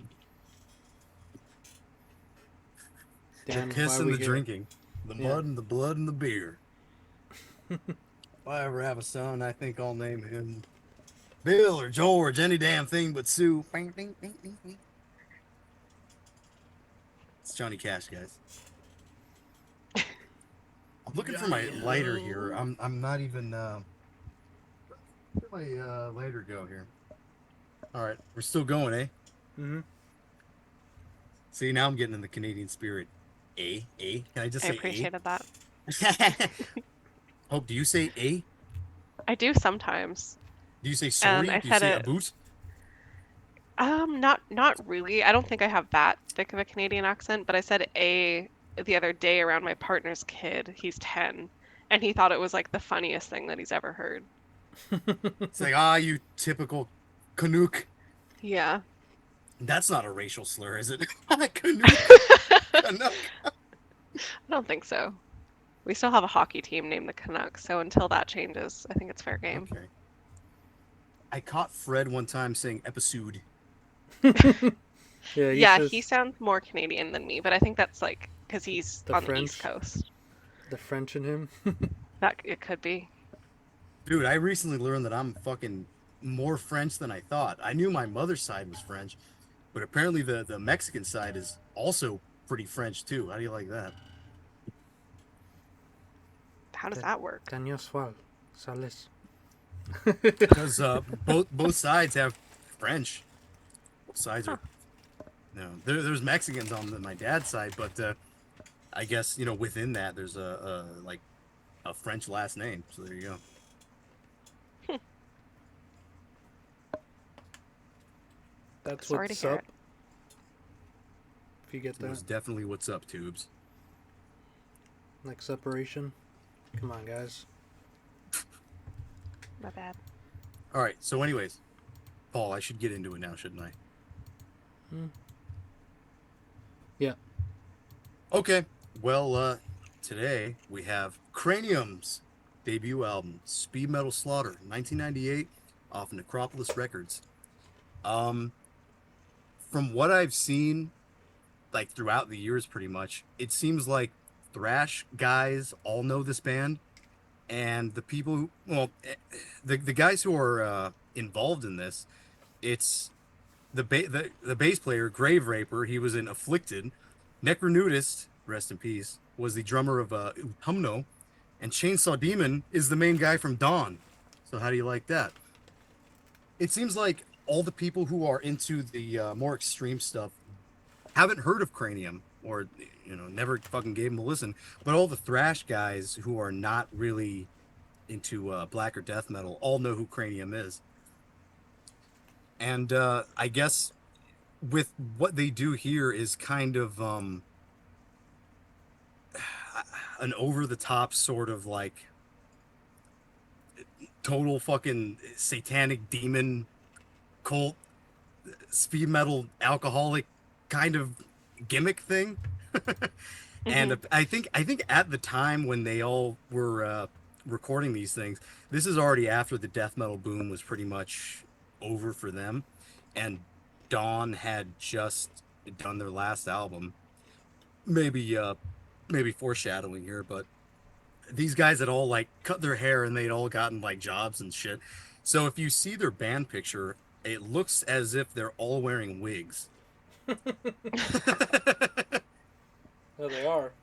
They are wearing wigs. I'm almost 100% sure those are wigs. I don't know for a fact. It's never been stated, but look at them.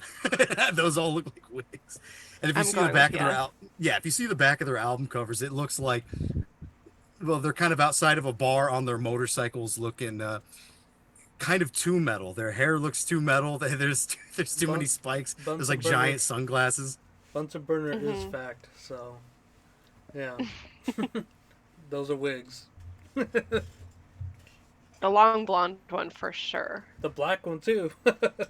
Yeah, the black one Yeah, for yeah. The hella brunette, yeah, sure. they're all wigs. And like Party City wigs at that. Yeah, and there's like a skeleton in the background if you see that too. Hell yeah. And I guess let's see, the lyrical themes here, it says Satan, killing, war against pop, disco, and grunge. So I guess they're just sort of against the weakness and sort of political awareness, I guess. Not political correctness, but political awareness, because it seemed like a lot of thrash bands started to go towards like environmentalism.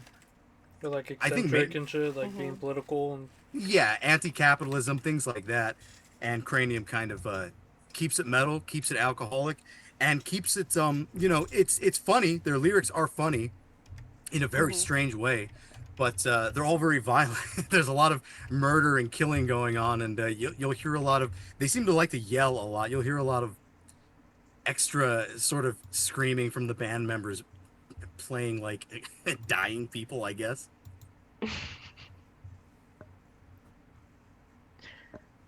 Yeah. I had a lot of fun with this. I forgot that I'm pretty sure, Dan, you had sent me the second album a while ago, Yes. Speed Metal Sentence. So I was familiar with the band, but I hadn't listened to this first album until you mentioned me joining this episode, and I'm glad that I did because it's a lot of fun. Um, and I actually prefer the vocals on this one to the second because I think in the second he does a lot more of the falsetto, like kind of wailing, I but like it that. doesn't work as well. And I love it too, but I feel like it's more purposeful on the first one on Speed Metal Slaughter. So yeah, start there. I had a lot of fun with it.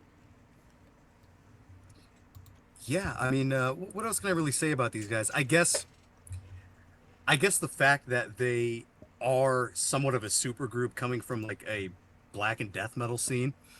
I guess this band had kind of existed before any of their main bands existed. I guess they had been around since like '85 or something. Um, and they have a demo. They were actually under the name Legion before they were Cranium, and there is a demo somewhere, but it's nowhere online. And I would really, really be interested in hearing what that sounds like. Um, but yeah, the fucking the humor on here is very strange. Oh, a big part of this that I forgot to mention is that these guys are Swedish, but they are pretending to be a German band, or they're Hmm. doing something similar to that. Because if you look at like the first CD and the second CD, it under the under their band pictures, it says like what they do, guitars and stuff. Um, I think it's Frederick who is who goes under Chainsaw Demon. Yeah, Frederick Soderbergh. It says he's on chainsaw guitars and lead German accents. So I think that's all very apparent. Um, I actually had discovered this band really, really early on. I talk about this all the time that I got into thrash before I got into really anything else. Like that was the first main genre that I was interested in, and just kind of diving in and checking out every band I could. And I think the first song I heard from this band was the song "Speed Metal Sentence," the one where they're like go where they're in court and then they start killing everybody in the courtroom. Yeah. Yeah, Chainsaw Demon. So you can't lock me up forever, you motherfuckers. Yeah, that kind of stuff. But yeah, when I heard that, I was probably, I don't know, man, like maybe 13 or 14 or something, and I knew there was something very, very special about this band, even from the intro to the first riff to the way that the vocals worked and the way that the lyrics worked. Because on that song, there's a particular lyric that's very interesting. He says, "Replace the Spice Girls with Michael Kiske," which Yeah, is I well, remember Michael that. Kiske, which is the singer from Halloween. So, yeah, there's tons of like German references and things. Yeah. Paul. I know that I showed you this band quite a while ago, back when probably when I first met you, and you were more of a death metal guy, really kind of a thrash hater at the time. But what can you say about Cranium? What do you think here? Still the Maybe I can thrash hater. expound. Still a thrash hater, huh? But yeah, these guys are the exception with Holy Terror as being one of the few thrash bands, and I think the moniker of the albums and all the releases of speed metal sort of is telling of why I like them so much better than thrash with all the breaks and gang vocals and sort of stuff like that. They lean more into like speed metal as like Holy Terror does, Hmm. and I think that's probably why they sound out so much more to me than like any other thrash band that you can put on. And with their um, with their like thrash, like German sort of influence, like the Creators, Destructions, and Sodom, they have that aggressiveness, but brought it along with the like melodicism of speed metal, but also amping it up to the extremity of like death and black metal, which they were Yeah. creating, as well as like are fans of, because this comes out so late. I think 98. Hmm. And yeah, like this whole just like I don't want to say gimmick because it's not. It doesn't seem gimmicky to me. It's just like It doesn't seem gimmicky to me either. I think it would to a lot of people, though. yeah. It's like it's just like a narrative that this band, they're like acting as a band rather than like, oh yeah, we're just guys playing music. Like, oh whatever. These guys are like, they got the fucking wigs on. They're playing the part till the very bitter end. And I'm so sad that they never came out with anything after Speed Metal Sentence, but I'm pretty sure that's probably for the better. Yeah, that's probably the end. And I was gonna say, also, you said like thrash guys know this, but Yeah. more metal more death and black metal guys don't. Yeah. And it seems more, um, what's it called? It seems like thrash guys, you can only go so far into liking thrash and going so underground with thrash that you'll find bands like this. Whereas like death metal and black metal, it's so much more broader, Yeah. and you can find a million other bands before you get to this. But I was gonna say, retro thrashers don't fucking know this, or else they would have not made retro thrash. Fueled by Fire probably doesn't fucking know this. Bonded by Blood probably doesn't know this. Well, I said, yeah, I talked to the guy from Fueled And by they Fire. didn't. He didn't know who Adam Kraft was, and Interesting. No, it's Yeah. like yeah, you're obsessed with thrash from the 80s. You're not trying to move it forward. These guys probably moved it as far as you can and still call it thrash and speed metal, whereas like these guys are now just retro thrash, which is just, that puts a sour fucking no in my ears and my mouth. That is why I hate thrash, versus these guys making it an exception and making me take a second listen into this and actually taking this genre more serious rather than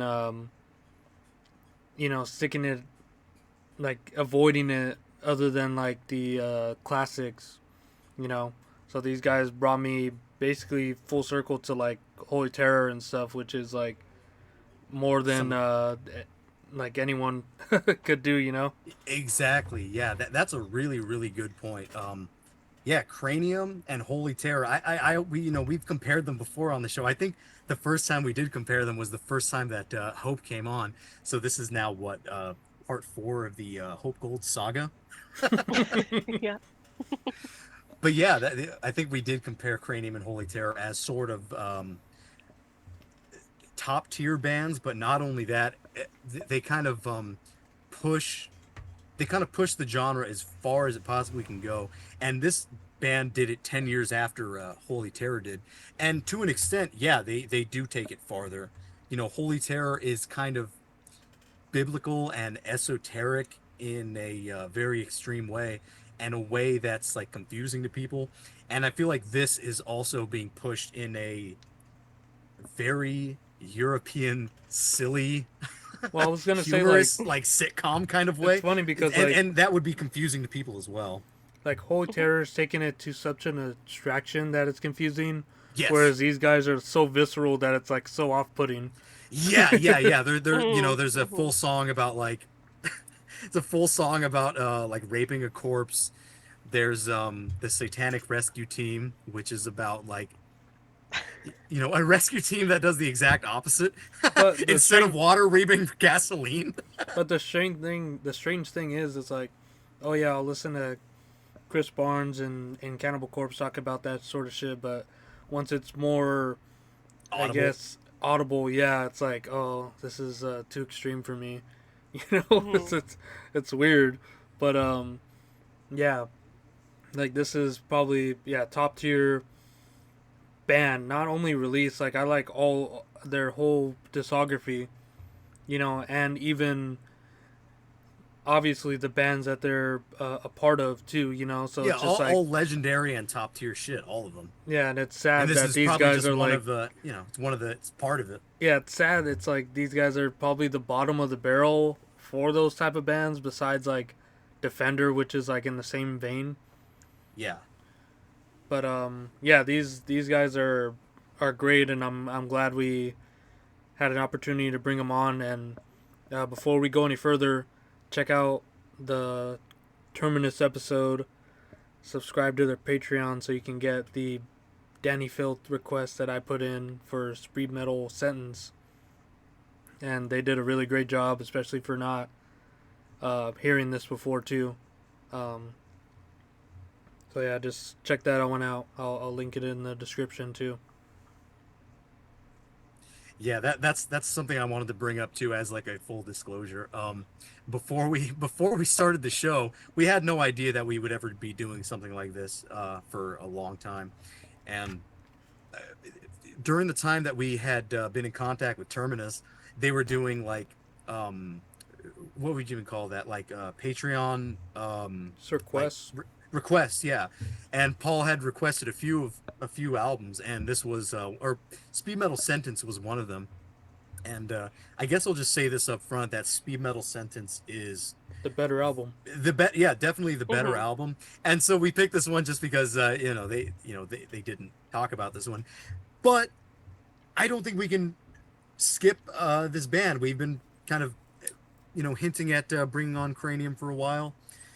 And this album is good too. It's different. The production is not as good, and Speed Metal Sentence, the narrative sort of goes in a little bit of a different way, but there's still the storytelling kind of thing here. And I guess we'll get more into it after the sample here. Yeah. You guys have anything else more to say? Preamble for it, or should we get into it? Yeah, no, let's just get into it. Yeah. All Okay. right.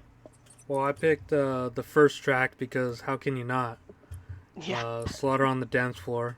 Yes, I So paid very close attention to this intro sample. You'll get like I said, you'll get a lot of the band screaming and the thing and is, go ahead. Go narrative ahead. building. No, I was just gonna say you get the you really get the feel of what goes on here, and I don't see how anyone could not like this. Even fans of like death and black metal who aren't fans of thrash so much. Yeah, all the brutal death metal guys we got 2 episodes ago. You better like this shit. Yeah, that's true. That's true. We'll be back.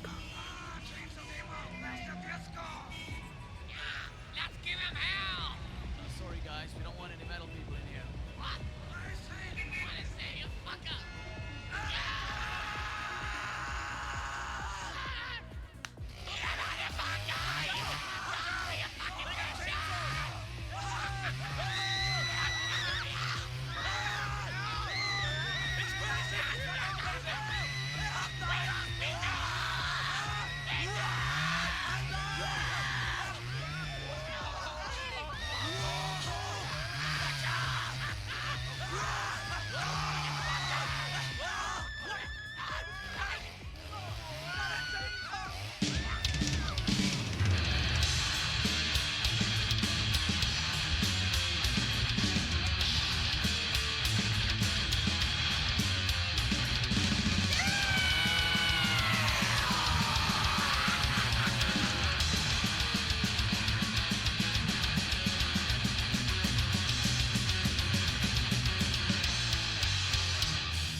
That sucked. That sucked. Sucked. R.I.C. Fred, rest in Canada. Rest in Canada. R.I.T. Rest in Toronto, eh? Rita. Reet. Yeah, what can you say about that? I can say, Very well, good. yeah, very good.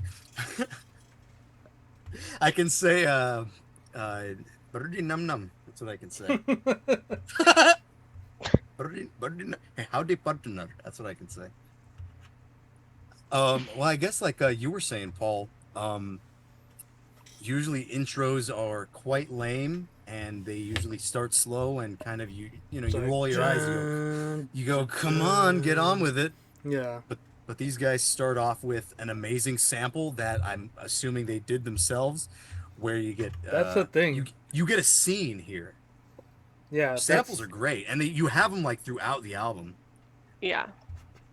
Definitely did it themselves. That's the thing. They did the sample themselves. It's not like you're not having a Leonardo DiCaprio moment of like pointing at the screen and being like, "Oh, that's from that horror movie," you know.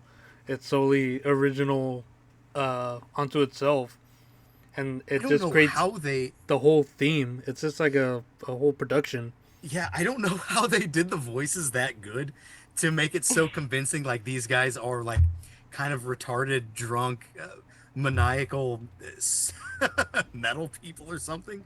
Because it starts off with like the fucking car horns honking. They're outside of a nightclub, outside of the disco, and he goes, there's the disco. Let's give them hell. And you even have the guy with the funny voice who goes, hey, sorry guys, we don't want any metal people in here. What'd you say? What'd you say, you fucker? And then, you get the chainsaw. And then they start slaughtering people. You get a guy going, oh. You hear somebody go, he's crazy. And then one of the members yells, we love speed metal. So good. And it starts. Yeah, we love speed metal. I think It that was starts in and our... then it doesn't fucking stop. It's just an onslaught Yeah, because of like riffs. that intro is just, it's going as fast as thrash does. There's no blast beats or anything. No, they're very much opposed to being a death metal band, but those chugs are all like they're you don't really hear any bands that go. It's honestly, man, like I was hearing a lot of what Afflicted kind of did on their both albums, first and second album. I don't know when that second one came out, maybe like 96 or something. But yeah, you totally hear a lot of like death metal technique. I'm gonna not steal, but sort of announce some of the things that the Terminus guys said. I think one of the things that they said was like this is one of the OG like retro thrash albums, because this is pretty old. It's 1998, and these guys are already out of not out of black and death metal, but they're sort of going in. Yeah, I guess they sort of are out of it, or going in a different place with it. All the bands that these guys have done after that have moved on to more traditional heavy metal, and this sort of constitutes a more traditional heavy metal. But I think what the Terminus guys did say in particular is that they haven't forgotten any of the things that they learned while they were, in Dawn and in Afflicted and in the Tumno. They sort of like brought everything that they know to the battle. They like brought their whole arsenal to Cranium to make like the ultimate speed thrash metal album. The ultimate. Yeah, as Perry would say. That's right. You were like the ultimate. Jiggly Wriggly. There you go. Frankly, my dear, I don't give a damn. Yeah, Hope, what do you have to say about that track? I love it. It's so campy in a good way. Like it doesn't take itself too seriously, but the music is just so fucking good. Hey, that's what Fred said. Yeah, I mean, like I said, it's like an onslaught of riffs right away. I kind of am with Paul in like the thrash camp. I lean more towards speed metal, which this obviously leans more towards. There's less like thrash breaks and stuff, and it just fucking goes. So yeah, really big fan of that. I like the kind of primitive, almost like Equimanthorn-esque drumming. The fills are few and far between, but they're very purposeful. Yeah, it brings Yeah, in the whole it's track. just, yeah, exactly. Just really great Yeah, time. the guys No from Terminus, sophistication. like, you know what? I think that's maybe at like first glance there is no sophistication, but at some point, maybe with the guitars, uh, I think it feels like they really do know what they're doing, especially for like a supposed like uh comedy like metal album or something, because it's just so much heavier than anything like that, and really just heavier than a lot of thrash or speed metal that you normally would hear, because it almost has like the fucking HM2 chainsaw sound. This one has a hmm strange production where I swore I heard a it's more chainsaw in there though. No, I'm yeah, just kidding.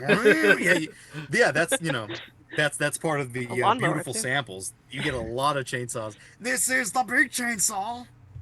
And then you get the, I was saying this is so like Hanna-Barbera. Like, is that the fucking butler on their album cover? It's almost like the Addams Family or something. That's like Lurch with a big chainsaw. Yeah, the art is definitely worth talking about. If you're unfamiliar with this band, you have to look up the art. It's just fantastic, as is the second album, of There is course. a disco whore dismembered in two places. Yeah, You fucking disco horse. Yo, shout out Short King Chainsaw Demon though. and the Viking shirt. I love that. It's just a shirt that just says Viking. I So don't good. know if it's just I don't know if it's the band Viking or it just is a shirt that says Viking, because it's not exactly the Viking logo. No. Viking Yeah, club disco, DJ's corner. DJ Club Disco. Yeah, I I think. think. Oh, go ahead. Go ahead, Hope. No, you go ahead. Just to just like bring it back around to bring it back around to what you were talking about before, like with them pretending to be German. The heavy fake German accent is so good. It's so fucking funny. Definitely worth paying attention to. And if you can read along with the lyrics, like while you're listening, I think it's I essential. think that's a must. It is definitely Yeah, essential. You can pretty much make out what they're saying, but you yeah, can. knowing what these lyrics are No, but to are like speak on the lyrics quite more, it's important. like there's English within Swedish metal, and then there's there's English within like German metal, and I don't know if they are doing it purposely as like a German speed metal band that they're trying to pursue, or if they're just doing that as Swedish guys trying to do that, because like I think there's a lyric. It's like, what is it? Disco whores is blood and is guts and beers, or in guts and beers, or something like that. Disco halls and guts and beer. Like it kind of makes sense, but it's like you gotta, think about it. But Yeah, there are some real lyrical gems all over this album, and like I don't know if I'm getting ahead or not, but like Graveyard Romance. Oh yeah, Um, Fred song. Turn around in the graveyard grass to fuck what used to be your ass. Oh, that's Shakespearean, honestly. It's so good. Yeah, that whole song has so many good lines. We will get to it. That was Fred's pick, but we will get to that one eventually. Oh Fred. But Yeah, even like with the lyrics, I was gonna go into like the guitar playing. So these guys, like, with the lyrics, I don't know if they're holding back their sort of, they obviously have a way with words with what you just said, Hope, but like, it's in like a metal English sort of way, and I feel like they're holding back, and they're also holding back with, their knowledge of black and death metal. Like they obviously know it exists because they brought it into existence, but they're just doing thrash riffs, and they're doing ones that aren't so like retro, where it's like, oh, that sounds like that sounds like that. Like the whole vibe sounds like thrash and speed metal, but you can't say a riff sounds like another one. I No, think that's true. That's it's, true. it's all Cranium, you know. It's extreme thrash, extreme speed metal, and I think that was my point. It's just like these guys are, you know, making black and death metal riffs alongside this. I think they're doing it in between albums. They're probably like hopping from project to project at this point, and it's a whole thematic release project. You know, it's supposed to be thrash and speed metal, and these guys are letting the riffs be within that realm. It's not like we said earlier. They're not blasting. They're not doing like tremolo sort of riffing. They're just doing like leads, and you know, like Dan was saying during the solos, you don't hear those sort of solos in Dawn or Afflicted or anything like that. No, These are like nothing that thrash they do. solos, you know. Yeah, And but they're it's sort and of they're different great. from other thrash bands too. There's not really any other thrash band you can compare those solos to. I kind of said rigor mortis because like they're so fast and so sort of like neoclassical, but in a maybe like non-trained way or something. Yeah. Yeah, that documentary reminded me of like these guys are caricatures of what rigor mortis was Actually IRL. was. Yes. Yeah, exactly. This is a caricature of what rigor mortis actually was 10 years earlier than Yeah. this came out. And I think that does say something, that this is sort of, that it really is sort of a retro thrash thing. Even though, you know, maybe this band did exist for a long time. Maybe it existed like as long as fucking rigor mortis actually did. Well, but I was gonna say younger. like another band that's like contemporary with them. You remember Decapitator, right? Yeah. They're like the exhumed thrash band. Oh, okay, yeah. Apparently, they had a Chainsaw Demon on vocals for one of their tracks, and I was like, Oh, Decapitator, you mean? yeah. Yeah, Matt Harvey's band. Yeah. And I was like, I didn't realize that until today. Me too. I didn't realize it until Sunday. I was looking up some more information. Yeah, and Oh, it's yeah, like, look at that. yeah, like these guys are leaning more into like, you know, they have the harsher vocals that almost sound like black thrash. Yeah, these vocals are really, really something, man. I that was like one of the things that I wanted to bring up. It's like, Well, I'm saying like I am so Decapitator not- has more black thrash vocals, but Decapitator has more normal vocals, but did you hear any of the songs that have Chainsaw Demon on them? yeah, I heard one song, it was called like Hell Metal or something, and he just kind of does the Cranium laugh. He's like, yeah, he just does that really. But that's it's the same year as Speed Metal Sentence comes out, and it seems like that was the last that's the last release that that Frederick did, and I think the rest of these band members did, because I think weren't they planning on doing another Dawn record, but it just never came out. it's in the works, man. It's on its way. Yeah, I remember Nick Heshenfirm had interviewed Frederick, and somebody in the comments really like ripped into him. He's like, "Hey, dude, it's been 20 fucking years. Like, if you release it now, it's just, it's not gonna live up to all this time that you left it sitting." He's like, "Get it done now." He's getting all pissed about it. And another demander. Yes, another telling you what to do or on the internet. Many such cases. But yeah, I What do can't imagine listening to this and not having a great time. No, this is because there's pizza thrash, which is supposed to be like the party thrash, but like this is what that was supposed to be. This is the party thrash that I want to be a part of. Yeah, this is the party that you want to be a part of. This is the murder, the necrophilia, the kind of like retarded alcoholism. Yeah, and I don't know. I don't know if I said, but God, these vocals are such a turn on. They're so awesome, dude. It's like, how could you hear vocals like that and not be like, oh fuck? Yeah, it's like They are so cool. I've yeah, never heard anything Yeah. like that. It is so enticing. I fucking love it. yeah, like on the more extreme black death metal side with falsettos, you get like Sarcophago. It's like you like that. Why don't you like this? Yeah. I don't know that anybody doesn't like this. I just think a lot of people haven't heard it. I think a lot of people just don't know who this band is. Do you think that there's a sort of barrier to of entry for this band though?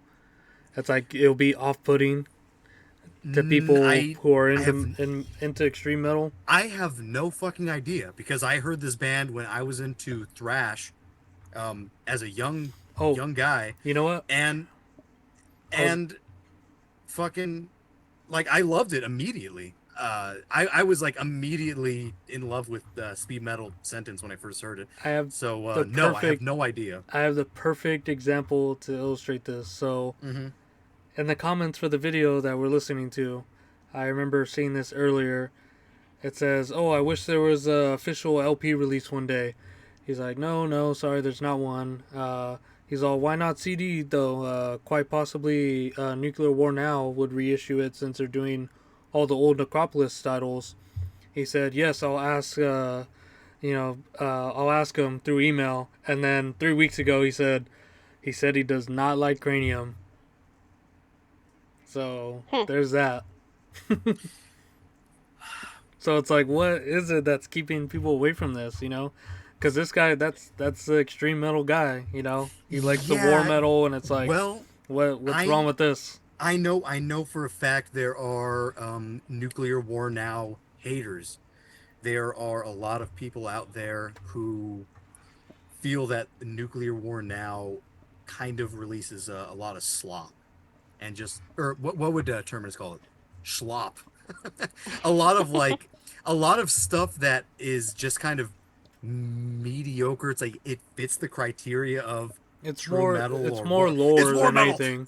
Yeah, exactly. It's like, Like oh, this there's came a out this time, well, and that's just yeah, the thing. There's a certain type of metal fan that's like poser, fuck you.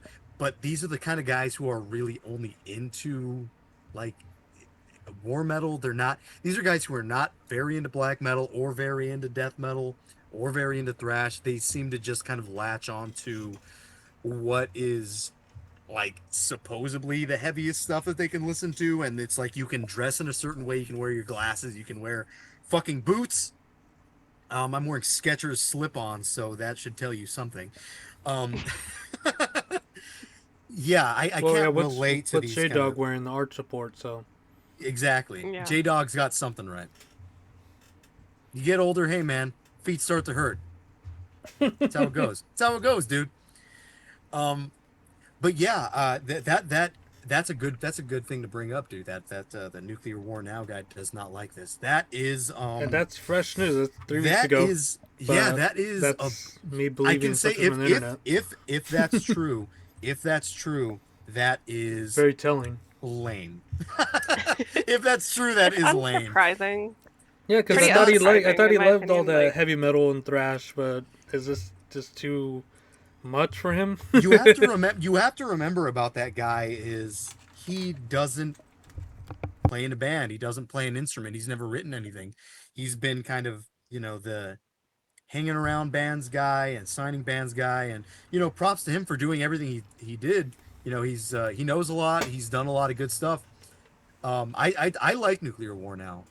But I do see where there is a little bit of lameness, and there's fucking example number one. You don't like Cranium, bro? Yeah, I think I'm that there afraid, is a bit of a barrier. Like I do understand why there would be, but I mean like, I'm typically that person, right? Like NWN has been You are my that person, go-to aren't label you? for You can years. give us the real insight. Ooh, I didn't Yeah, know he I'm was in I'm the very much, Yeah, give us the The whole insight. thing. Yeah, the whole thing.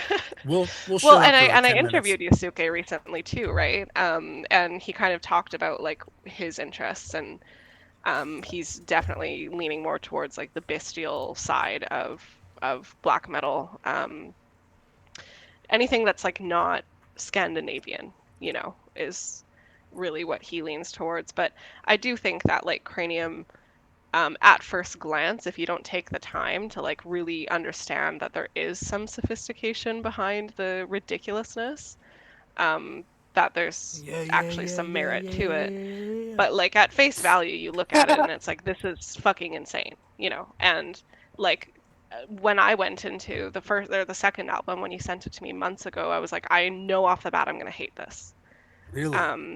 Yeah, but but then I didn't, because I actually took the time to like, and I think context is everything too. Like you think about when this was released, and kind of what they were doing in defiance of, which is really cool.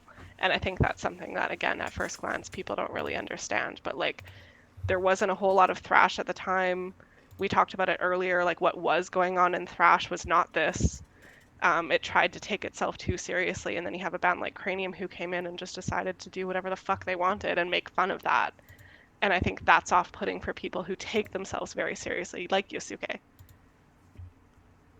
You know, Yeah, it's a very good point. I think he does take himself very seriously, and I think he takes that type of music extremely seriously, even though a lot of that stuff is quite silly too. yes. Well, I think People don't want to admit that, but like war metal is very, very they silly. don't. They don't want to admit that it's very silly, and they also don't want to admit that they're not really Satanists either. Yeah, that too. Oh boy, we're gonna have like one unsubscriber. Whoop-de friggin' do. but like Yeah, I Big think whoopee like shit. even the vocals I think can be off-putting for some people. Like it is a little bit nasally. Yeah, but it's so I love cool. them. I I'm love a it. huge Man, fan of I them. love it so much. Yeah, I think they're great, but I can understand why somebody who approaches metal from a very like a different viewpoint would have a problem with them. and these guys like- would stick out like a sore thumb on fucking Nuclear War Now. But like they also stuck out like a sore thumb on Necropolis. You know? You got like Arcanum, fucking Dawn, Yeah, The I was looking at that Abolic, earlier. and Enslaved, and Incantation, Marduk, Man, Nindivision. I hear it. Yeah, I think like the only ones that would be sort of comparable is like Nephilim, Yeah. and Defender, but that's kind of like cheating because the guy who ran Necropolis was in Dawn, so he obviously knew these guys. So it's like, did he put him out just by association or what? But like, if Necropolis can put these guys out, why can't Nuclear War Now? You know, all the real ones know about Cranium and know this is obviously great. I never met a real one besides you who knew Cranium. Well, dude, I know the metal mentors like Cranium as well. Oh, So, okay. there you go. And he's buff too, so Yeah, he's buff too. Something like this would be such a cool thing to reissue. You know, to like really kind of capture what they were going for at the Nick time. hit up Frederick. I think I can hit him up and be like, "Yo, dog, Bunsen Burner gonna yeah. I was gonna say Cranium Bunsen comp. Burner. Let's get a LP going. Oh, Speed for metal shit. is screaming, fly through the air." I'd be down That's for right. that. Yeah, That would disco be whores awesome. and guts and beer, dude. Yeah. Yeah, let's reissue this. Be a good fit. Yeah, seriously. But should we get into the next track? I think that's you, Dan, right? No, I picked Satanic Holiday, which is the final track. Okay, so that would be. Let's Hope then. see. What song did you pick?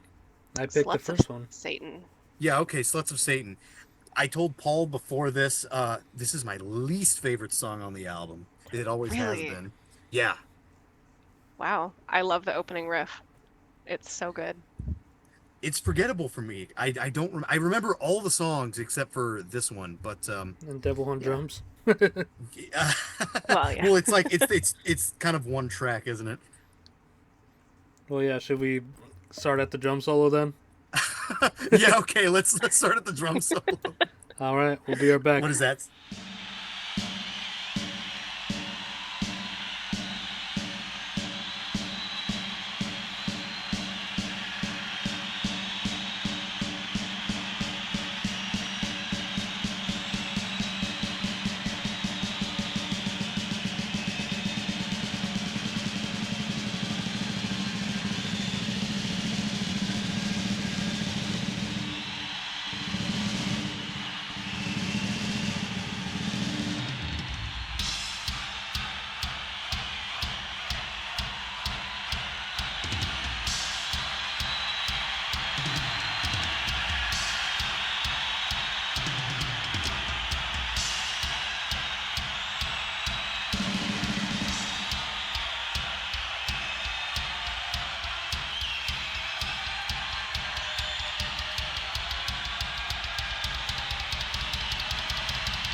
Yeah. All right, we're Okay, back. good. That one ruled, like Fred says. That ruled. Try to sound like Fred. R.I.P. Fred. So like he doesn't come back after this. Moment of silence for Fred. Okay. All right. Yeah, I do like that that outro where they're kind of partying with fucking Exumer possessed by fire going on. Yeah, Very this nice. is probably the thrashiest they get. More opposed Yeah, to the speed metal. They got yeah. the I said break, and then the riff is just total thrash too. And I love that riff. Yeah, That's really the main reason why I chose this song. Is just like as soon as that riff started playing, I was like, oh yeah, this is my shit. yeah. Everything else Um, drops out, and just that's all you hear. yeah. Also, Hamburg Horse. Hamburg whores. Yeah, it's a good. Like we said, it's a Danny DeVito way of saying whore, whore, Yeah. whore. Charlie. Those are dog prostitutes. Yeah, but like you were saying, Hope. Behind that solo part, there's sort of like dark tranquility kind of like melodic death metal sequence. Like they really do have all of their guitar techniques. Everything's here. Everything's present. It's all just kind of subtly formed into what can and could be thrash. I think will get more into some of that stuff with the next song. Yeah, But it's like it's structured definitely, or it's in there interwoven within the structure. So they're doing that behind a solo where you think it would just be like a open kind of chug riff, like. I think that's actually probably one of the most interesting things about what they do is a lot of I think even the Terminus guys kind of pointed that out. Is like behind the solos, you get things that are more melodic Black Death, which is actually an interesting kind of um, way of like showing their chops kind of because they have all the they have a lot of the like normal thrashing stuff, but it still only sounds like Cranium. And even with that first riff,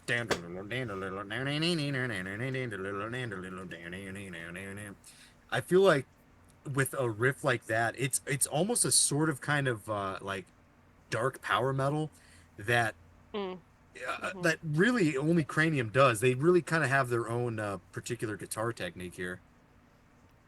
Yeah, I was gonna say there's bands, Axis Sacramentary that hide their good riffs and stuff behind production, but Production. They everything hide them behind solos. but like every no, I think they hide it behind like the structure of everything, and just the whole Oh, themes and everything. It's like the you're unimportant part is actually the part that's like one of the most interesting. You mean maybe yeah, right? and over like Yeah. the verses where it's like a whole narrative, but like the whole riff itself is like something to write home about too.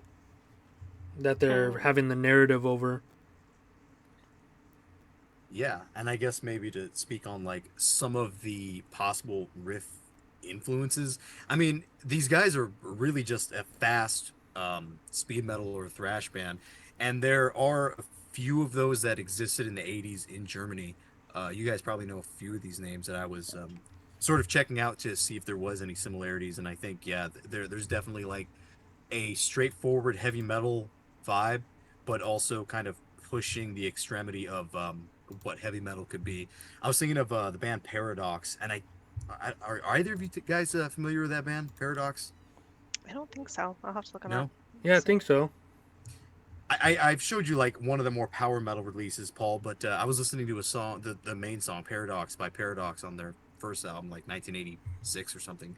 That's super fucking Cranium. It just is the fucking it's just fucking speedy. Angel Dust is another one. I think Hope you probably know who that Mm, is, right? Into the yeah. Dark Past. Yeah, Yeah. that's another one that's purely heavy metal, but sort of moving things forward with like extremity, but not to an extent where like it could be confused with anything else. It's like yeah, it could be a precursor to black or death metal, but it's not. It still hasn't exited the realm of like 80s metal basically. And maybe Tankard, maybe like the first couple Tankard albums. Not a huge fan of them, but they actually do have a few interesting songs. I don't know if you guys have ever heard "The Morning After" by Tankard, but that has some pretty interesting, just interesting riffs in it. Hmm. I think Iron Angel would probably be another really good example of like pushing the heavy metal thing to its boundaries. Disaster, I think Disaster was from Germany, right? Hope that sort of Disaster like with like a DE. Disaster, the one that's sort of campy, kind of like Cranium. I think they were from Oh, Germany too. yeah. Disaster. Yeah. Maybe Bewitched from Sweden. They Mm. kind of have something similar going on in like '96. Yeah, not the Chilean Bewitched. I think that was more of like a King Diamond doom metal sort Yeah. of thing. And then you have like, like I said, there's still similarities like Autumno, Inflicted, and Dawn, and they maybe Hypnosia too, because that was sort of a. I think they might have been from Sweden as well. They were like one of the earliest Swedish retro thrash bands that were actually extreme. They could kind of be thrown into like death thrash territory. I don't know if you've ever heard of that band, Paul. No, I think I might have. You guys have never heard of Hypnosia? I don't think so. Oh, really? Yeah, you guys should check that out. It's actually quite good shit. Yeah, see, there you go. They have an album Cranium in good, 2000. Uh, some 2000. Think of a fucking death thrash album 2000. It's that kind of good. I know that maybe not won't sound appealing, but it's true metal, dude. You got to go back 24 years, but it's good metal. Not everything coming out of that time was pure shit. Even in the like This is retro true. thrash kind of thing. Look at that album cover. You got like a fucking skullet warrior. It's awesome.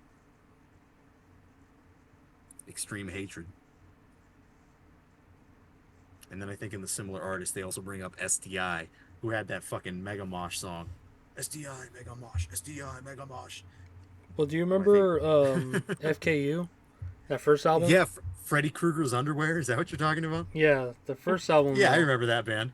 Metal Moshing Mad.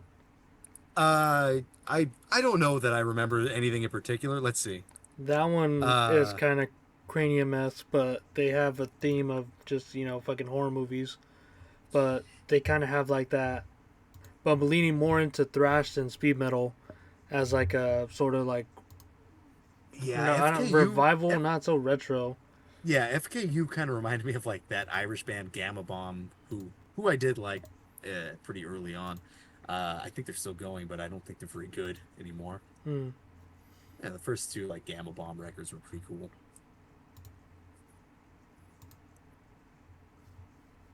And maybe as a contemporary to like this kind of stuff, I think there was another German band called Aardvarks, who I had checked out like quite a while ago. I think they do something similar to like Death Thrash. I think they were from Germany.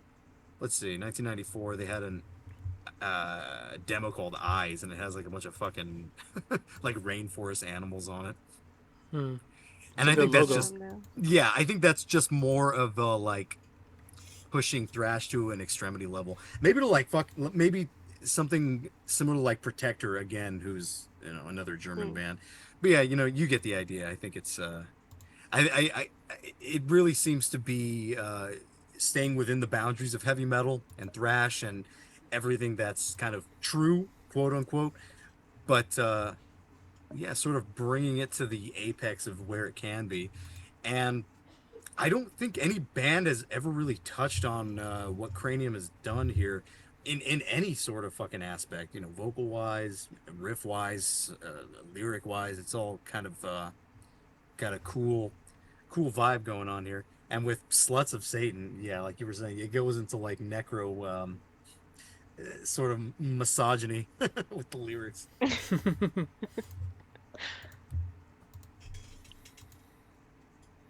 And I Very was much thinking, so. I know Necro Nudist has his own song, Informatic Nuns, on the next track, Yeah, our next album, and next then album, right? the next track that we're gonna sample is Grave Raper. The Grave Raper song, yeah. So this But will like be this- the guy from Afflicted. But does Chainsaw Demon have his own song? He's just Well, like the he's main guy for every he's song. He's the main guy, yeah. He doesn't have like a full thematic song though. No, That's what I was- I think that's the thing. He's the main guy, and then the Other guys just came out as the like other a guys cameo. have their own. Yeah, exactly. Grave Raper has some weird vocals. They're different on here than they are on the second album. Mhm. They're more like, I don't know, whispered and creepy, I guess. Oh. They're more excited. They're more excited on the next album. He's like, I bang my fist to the moon. And then this one, he's like, I'm a creepy guy. It's like a very cartoony kind of thing. I've got a date at midnight. Shovel in my hand. Should we hop into this? Hop into the grave? Yeah, I think one of the main riffs on this is one of the epic sort of like almost immortalish like black thrash kind of riffs. We didn't really get to any of these yet with the songs that we played, but I know there's one on the song Lawnmower Lover, and I'm glad we're playing this one too because yeah, you get some nice basically black metal shit, and you get a lot of nice bass kind of sounds in here too. All right, well, let's play this one in honor of Fred because he's not with us anymore. This Rest was in his peace. pick. Just keep reminding everyone that Fred is not here. This was past tense. This was Fred's pick. All right, Fred listening to this in 2 weeks. Graveyard Romance. All right, we'll be right back.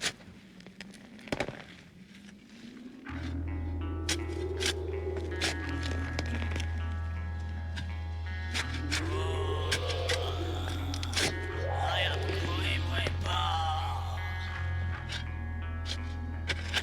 I am a creepy guy.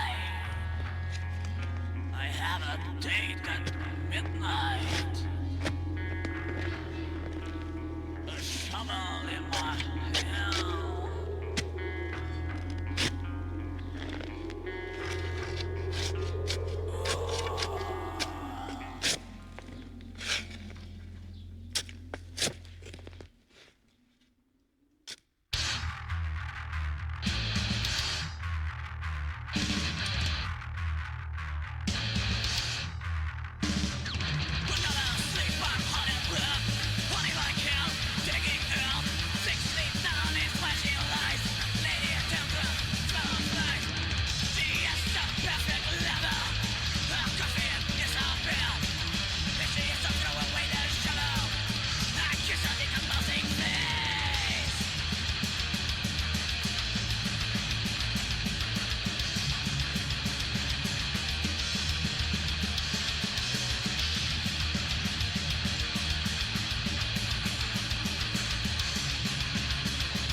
Oh shit, here's the morning.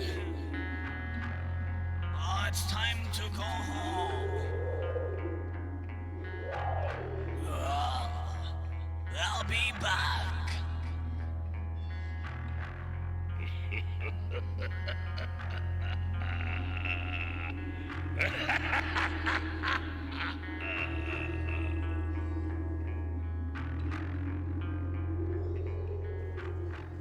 Alright, we're back from that, and I have to say, the lyrics, it just reminded me of like a scary movie where he's like, how can you wake up dead? Unless he's a zombie.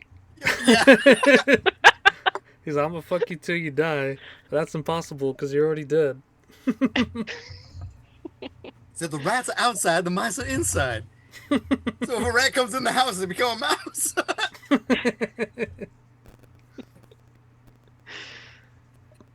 Yeah. Yeah. I think those man, this is probably like it seemed on the next album too, the Grave Raper song was the one that is the most black thrash, and this is obviously the most black thrash. Yeah, we're here. saying like during the chorus it has like the most beautiful dissonance with it. It's like those chords have like some sort of like extra note that colors it in that way, but it's like not off-putting like a dissonant riff would be, you know? It's not even a dissonant riff. It's just, it's like, it's some sort of strange. It's like the kind of black metal chording that like Immortal uses to make their shit sound like really epic. Yeah. Hmm. They're just doing that in a more thrashing context. Yeah, more and to the point percussive where- and shit. Yeah, and to the point where like it's basically the whole song is a type of black thrash song. And I'll say one more thing about the riffs that I just like that Cranium does. They do the winning. There's like a whole lot of that, especially in this song. Man, fucking love it. And we found Dan's favorite Inquisition type riffs in the Oh, third where they chorus. bring back the bass intro in the middle of the song. Yeah, these are probably the best lyrics. There's a lot of puns here. Definitely my favorite lyrics. I love the idea of a necrophile who insists on using a rubber. Don't worry about diseases. I always use a rubber. It's time for blowjob now. Give me your rotten head. Let's see. It says, your rancid smell I sniff. Now I kiss your skull and said, come on, don't be so stiff. Come on, don't be so stiff. That's funny. That's good. It Yeah. is. And like you said, Hope, how he announces he's a creepy guy. He lets you know already he's about to rape a corpse. Yeah, she's the perfect lover. Her coffin is our bed.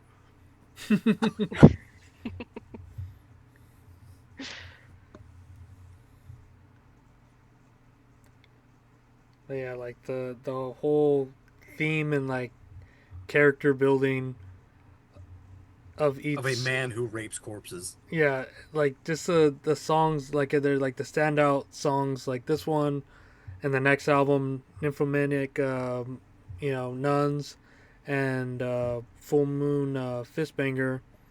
Like those ones are just like standout. Just it gives more and more to the theme of what Cranium is, and Yeah, it gives more development for the characters of Cranium. yeah, and that's Because like they have them on this album. You know, most of the songs are about the band and their mishaps. But yeah, there's a few that kind of highlight Grave Raper and Necro Nudist themselves. Yeah, and I think we're saying, I don't know if we caught it on air, or I think we must have, but like how Chainsaw Demon doesn't have that, but it's just, yeah, he's probably just singing the rest of the songs. I feel like his standouts are probably like Slaughter on the Dance Floor and Speed Metal Sentence and stuff, you know? A big standout on the next album. You know, we'll talk about that more at the end. But a big standout on the next album is the ending song, the Crushers of Christ, because that's the only song where they actually have death metal vocals in it. Mm. I think yeah. out of all their shit. I think there's another song on that album that has death metal vocals too. I remember listening to it today Yeah. and You know what? I thinking, think like, you're right yeah, about there's- that. I think Yeah, Satanic Sect. I think you're right. Yeah. Yeah, it's like the slow one, which is weird. Right. Cranium does have a slow song, and it's pretty fucking heavy. Yeah. Yeah, a couple times they got the death metal vocals in there. But yeah, Fred, what do you think about this one? Why do you pick it?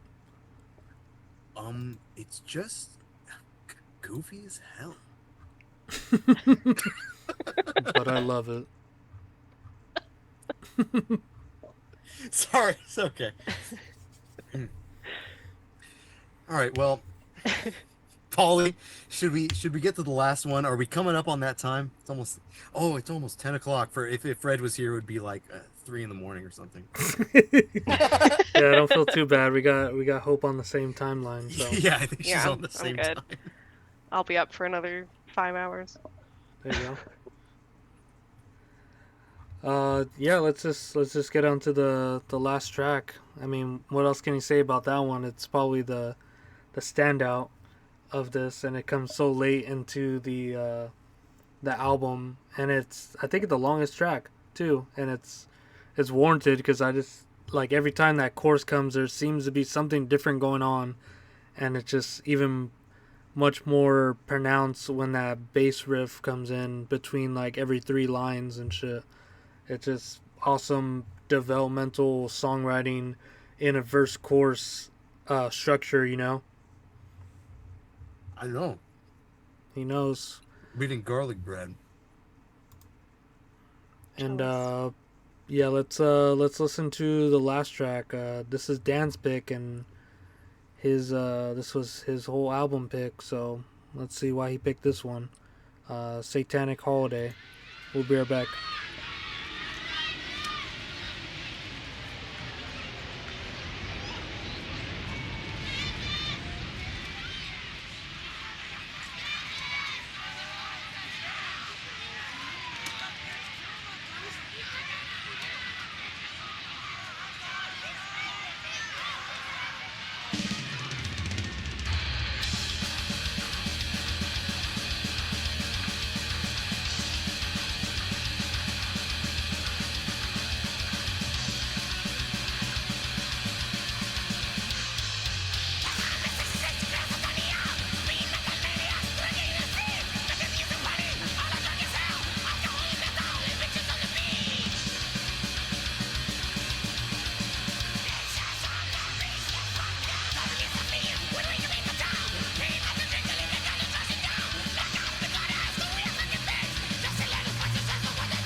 God, I got it while he picked it, man. It's, yeah, the fastest fucking song on It's here. the fastest song. It's the most frantic. The lyrics are they really show power of Cranium. It shows their like I said like Super Saiyan demon powers. Especially like the final lyric here. What does it say? It says volcano is erupting, fire in the sky. We laugh and party on, all around us die. We're swimming in the lava, we're surfing on the fire. Speed metal party, we will never tire. That's great. That's awesome. And I love the way they they all yell, "Bitches on the beach, let's fuck them." Bitches on the beach, let's fuck them. That's good stuff. It seems Lock like up they're your getting- daughters because we are fucking pigs. And it's like they repeat that whole verse and the chorus obviously, but it seems like it gets faster and faster, as it came around the second time. But it's just like the momentum of getting to that point. It's frantic, autistic, like fantasy violence. Yeah, it's like, because right here it's like dress in leather, spikes and chains. It's what those bitches dig. It's like, I don't know if any bitches dig that. Yeah, I and it's like mean- when we are in the water, when we are in the water, even sharks do not dare stay. I really want that dressed in leather, spikes and chains line to be a Manowar reference, and in my mind, I'm going with the fact that it is gloves of metal Manowar. It is. It goes leather, spikes, and chains. Chains. I think that's gloves of metal, isn't it? Yep. Held high, dun dun, fists fill the air. I mean, it must be because, these guys probably have a bunch of, little Easter egg lyrics for all the bands that they grew up with listening to. Yeah. Well, Manowar does have quite a few songs like this. One in particular I can think of is off. I think it's the Sign of the Hammer. It's a song called Animal, where they're basically talking about fucking bitches. in sort of the same kind of campy heavy metal way. Feels like the 80s really were a time for, like, I guess heavy metal being everywhere in a certain sense. I think I just sent you and Fred that video of Nasty Savage doing like I think they were doing like a commercial for a fucking haircut place. Did you see that? Mm-mm. You didn't see that? It was Nasty Savage like doing a promo for like some haircut place. Like, all the Nasty Savages get their haircut here. And he's like, they all like step out of a limo or something. Oh, the one yesterday. Yeah. Yeah. I feel like that's kind of what these guys are going for, except they understand it's 10 years later and nobody likes metal anymore. That maybe the bitches do. So in turn, you have to kill them, and you have to be some sort of like you have to be able to survive a volcano erupting and everyone around you dying, but they don't care. It's a metal party. They don't give a shit. Yeah. And that chorus part. I mean, it's hard to compare this band really to much. I mean, you could say like, oh, it sounds like Halloween, or maybe you could say it sounds like Blind Guardian, because I think Majesty Blind Guardian had certain leads that were kind of doing the same thing, or something similar. Yeah, maybe. that chorus lead Where it was goes, like, boom, beep, boom, beep, boom, and speed metal, boom, boom, beep, boom, beep, boom, yeah, that beep, shit was fucking great. It's quite simple, but I feel like most bands just wouldn't really tap into doing something like that, and most bands wouldn't have a chorus that says speed metal, speed fucking metal. That's I feel like it takes a special kind of Swedish extreme awesome, like, just fucking wacko, because I mean, there's no way this band could ever be replicated. It took a special group of 3 guys to make something this special. It's very different. What made me go into this point was when you said like the nuclear war now guys, like, not a musician, these guys are musicians, and they're also fans they're extreme of musicians. Yeah, that, and they're fans of all this heavy metal, speed metal, thrash metal that they grew up on, and they're making this. It just makes it much more real. Authentic. Yeah. Yes, exactly. Right. That's a really great point. We've kind of brought this point up before Because they're fans, but they actually are doing something with what they are fans of. And they're doing something great. I mean, people love Slaughter Son, people love Afflicted, and a lot of like underground death metal guys do love Autumno, and thrash guys basically love Cranium.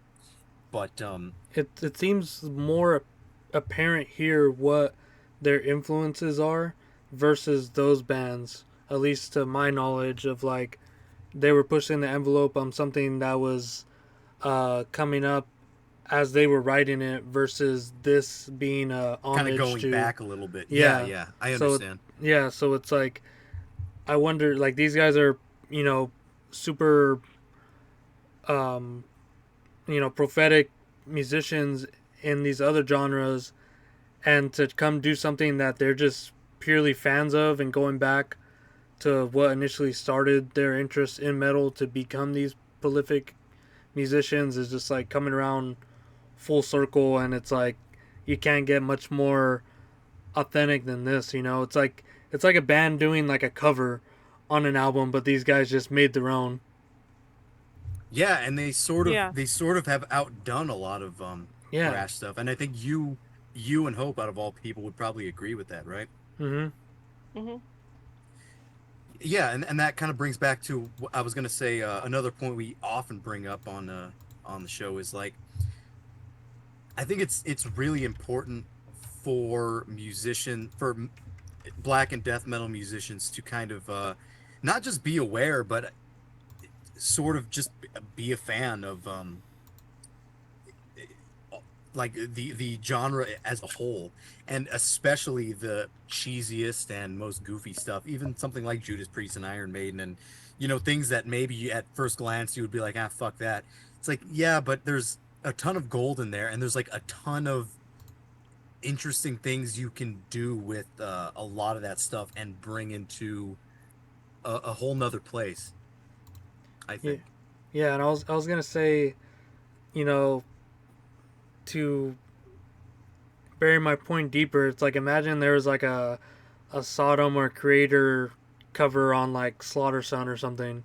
Mm-hmm. Like that would just like okay, yeah, you're fans of it. It's like yeah, like they covered a song, but they made a whole band with 2 albums and shit Yeah, to like that's a really really great point. yeah, they made Um, like a passion side project out of it. yeah, because I think that me and you pretty much have the same opinion on covers is that and in that they're sort of useless and we don't care about them. Yeah, Yeah. It's true. I don't like covers. I never whenever I see them on an album I fucking skip it. And honestly, it kind of turns me off when I see a cover of a big band that a lot of other bands are influenced by. it's like duh. Yeah, it's like duh. Jdawg Yeah. I know has the same opinion, and Jdawg's right with that opinion, even though he's not a musician and he's not, maybe he doesn't have the same sort of conclusion. But yeah, it is a turn off to see that. And man, that's a really good point, Paul.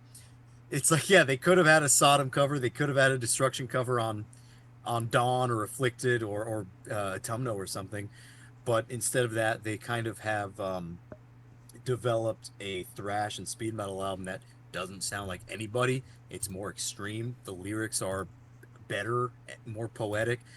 Yeah, they are silly, but I I don't see anybody writing anything better than this. So fuck you if you don't like this. How about that? Yeah, and then like Grave Raper, he went into doing like Afflicted and went more into this like heavy power metal sort of thing with the second album, and then also with Defender going even more deeper into heavy metal. That's the same guy, right? The guy from Afflicted doing Defender. Yeah, Defender's okay. Maybe I have to spend more time with it. I always thought it was okay. What do you think about that? You think yeah, it's a pretty damn good album? Because I think it's pretty all right. I think it's more of like a like interesting that this guy was Yeah, doing that band. Yeah, I feel this. I feel the same way. Like It's yeah, I it's not gotta amazing to me, but it's pretty darn good. yeah, like I compared this to or Cranium to Defender, it's like Cranium oh yeah. 100% more. I will say though, Afflicted is pretty incredible. Both albums to me. They're amazing. Intumno is a great death metal band too. That Across the Horizon EP is awesome. Yeah. I actually did listen to Slaughter Son yesterday. It's A lot of people think that's a masterpiece. What do you guys make of the final Dawn album? Masterpiece. Yeah. What do you think, That's Paul? easily in my top 10. Yeah, it's up there with you know, the Black Death, the more like obviously there's like the bestial side of Black Death, but then there's the melodic Black Death, which is like a lot of those Swedish bands have. And Yeah, that's like at the peak. necrophobic, and Winterland and things Yeah, like it's that, like right? it's peak, and then, but I like, in my own taste, I like Nin Division more so. It's just that whole like more nuclear black metal sound, but Yeah. Dawn in its own right is just fucking. It's pretty much untouchable. Yeah, I guess I would The say drumming on Slaughter Sun is like probably one of my favorite drum performances ever. Like his stamina is just insane, and it's just literally nonstop double bass the whole time. Not to mention, like, Henke's vocals are some of the best ever. Like, as far as Swedish albums goes, that's one of my favorites, next to like maybe Cythereal's Nord. that's a good one too. Have you ever heard Henke do vocals on the In Flames Subterranean EP? Hmm.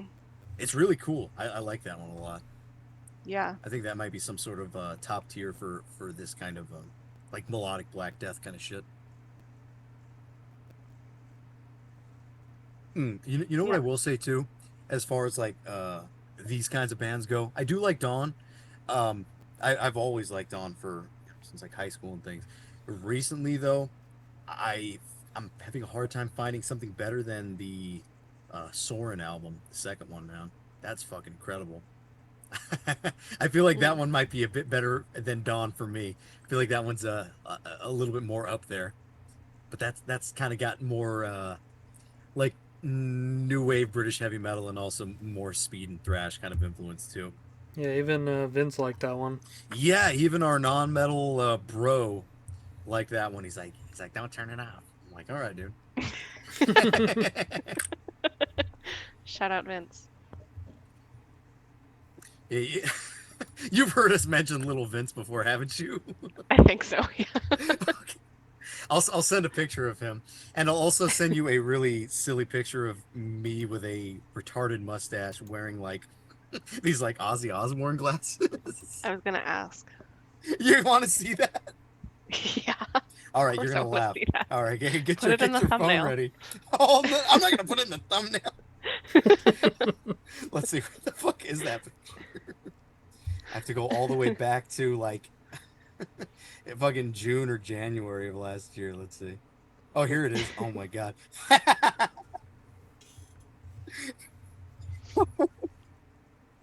Oh I look yeah, like that's Dr. wow. Robotnik. Yeah, you do. That mustache actually suits you. I want to see if I can find a picture of Vince. Can I find a picture of Vince to send real quick? Send the one with Grogu on it, What the hell is that? Baby Yoda. Oh yeah, he did just send a picture with him and Why did he send that? The Tism, I don't know. The Vince tism. is- the tism. Let's see, where the hell is that picture with He's him and safe here, Baby though, man. Yoda? Huh? So he's safe here though, man. You said him.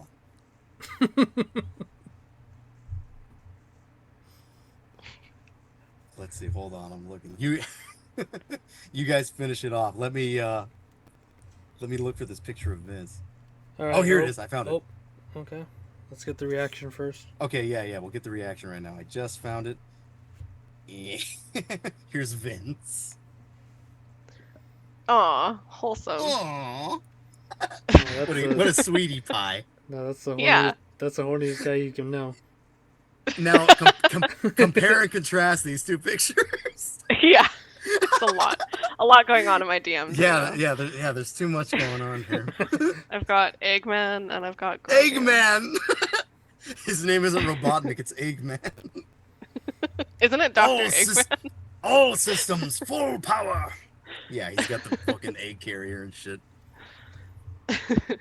But let's let Hope give some final thoughts first. Okay. Sure. Yeah. Great time. great time with this album. I think that if you are okay with something that doesn't take itself lyrically seriously, but the music is just a nonstop onslaught riff salad, you're gonna have a great time. And I think that you really have to appreciate this album for the context that it was made in. They're not trying to be anything other than themselves, and I think there's a lot of merit to that, especially for the time that it was released. So yeah, the vocals are great, and you're definitely gonna have some earworms stuck in your head after this one. I know that I will. And I'm definitely gonna walk around saying "Hawes" for like a week. Hamburg.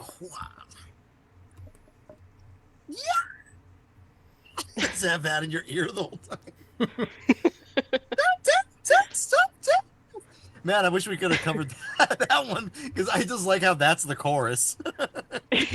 Them falsettoing dentists of death. Oh, you know what's so great about that song too? Where he goes, there's like samples. He goes, "Open your mouth, idiot," and he goes, "Oh," and you hear like a drill. Yeah. I'll fix your teeth, all right. Right, Have a Dan. seat in the padded chair. Go, Dan.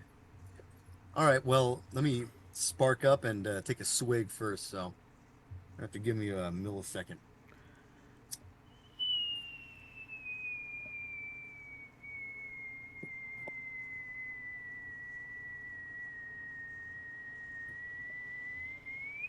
Still not done. All right. No, I'm done. Okay. All right. I should have copied off of Oinky. Yeah, well, I said a lot about, I think I said most of my piece here. I think what I can say as sort of a continuation onto the next album, I think the next album is actually is better in terms of like they kind of build more in the storytelling. What do they have there? So the next album kind of starts with them in a courtroom for their crimes against humanity, and they're being locked up, and somehow they break out and start fucking slaughtering everybody in the fucking courtroom, and there's another chainsaw. That hence the album Speed Metal Sentence. And if you see the album cover there, I love that there's an inspector inspecting like a giant pile of dead bodies. And if you look right behind him, there's an FBI agent like with huge muscles, and With like an M60 or some I shit. can't tell if that's a racist caricature because it has giant lips. Just as big as a mustache, too. Yeah, they're outside the disco just as they were in the first EP, Speed Metal Satan. Um, and then they have Nymphomaniac Nuns, which is sort of a story about Necro Nudist on his metal bike crashing and coming upon a nunnery, and then he rapes all the nuns, and Satan is watching down below, and he's liking it. Then you got Full Moon Fistbanger. The two main guys have songs right next to each other. Another song about grave raping, and then you have more songs about rape, and then you have Samurai Satan, where that's their live show in Japan. More amazing lyrics. Taxi Terror, they own a taxi service, and then finally Cranium, Crushes of Christ, where that's more of like the apocalypse. They kind of have brought forth Satan and all these demons to attack the Christian church, and yeah, it's a hell of a good time, and the production is a little bit better there, and that is for me more the ultimate album. Would have picked it, but like I said, we had Terminus cover it for us, and they did a really good job. So I'll say, join their Patreon and fucking give that a fucking check out. I think, what else did we have them do? We had them do Lacathia Flame, and Black Metal Guy said eventually they do Ouroboros, because I think that's another just really Ooh. terrific album. But I suppose I can say Cranium as a band,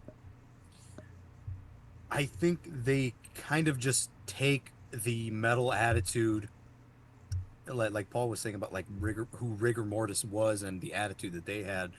They sort of take it to the fullest extent and make it work with incredible riffs as far as like, you know, real metal musicians go. And also the vocals are just fucking cool. My dad once described this as an eviler sounding scorpion, scorpions type vocals. So yeah, man. I mean, Where I does can't this I can't imagine anyone not liking Cranium who is like real. where I does just I you know where does this stand in your like all time bands? all time albums. Oh, Not all as time bands. bands. Yeah, they're up there. They're fucking up there in the top 5 for sure. Damn, up in Wow. the That may five, huh? sound that may sound stupid to some people, but I think that they're fucking incredible. I think that the humorous side of it may. I don't even see why that would turn people off. It's like, dude, isn't that like kind of the whole point? And not only that, it's like the humor is kind of, it kind of goes beyond humor. It goes into like a transcendent just ultimate metal nexus. I think this band is kind of beyond, so far beyond other bands that it's kind of incredible. It's like amazing that that this exists. You know, same as Holy Terror, same as Axis of Advance, same as Dismember for me. This is like one of those just rare fucking bands that can't really ever exist again, and we're lucky that we have it. And yeah, I just Hopefully they'll let us I can't reissue. imagine. Yeah, I'll talk to Frederick.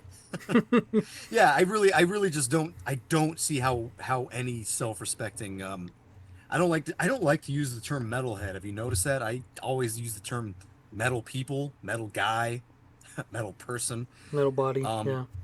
a metal body. Did you see that that great Instagram story that I posted where the guy's like, "Well, hello, the best dressed ladies here." They're like at a Renaissance fair. It's like a bunch of fat girls. Oh They're yeah. like, "None of us are ladies." And then he gets in the cop car and he goes, "Pull the fuck over!" And that old lady starts laughing. He's like, "I wish I had that on film." He's like, "Yeah, me too." And then he paints that guy's face. He goes, "May I?" He goes, "Yeah." And he like paints his face. Oh man, yeah. Cranium is one of the ultimate. Obviously, look at that fucking logo. Look at these album covers. What, are you kidding me? Are you nuts? The logo's great. Yeah, I don't think we touched on that. The logo is awesome.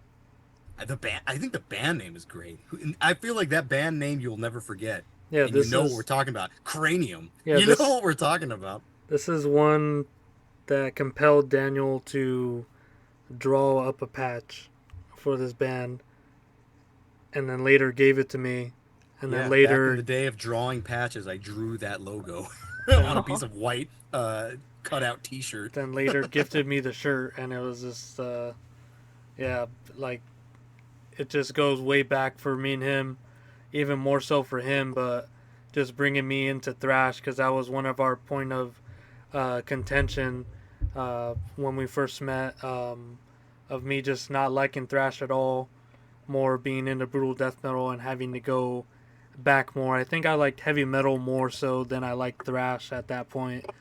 Mhm. And This kind of changed it, maybe. yeah, this was the turning point, which you know, this and the episode before this, which is Rigor Mortis, were you know, caused big waves for me to even go searching into these genres and give them you know, an actual care and listening to, you Yeah, know. I think I got Paul into Assassin too. It was very good. I think that Cranium probably takes some influence from them too. We didn't mention them, but yeah, probably a big point of contention too.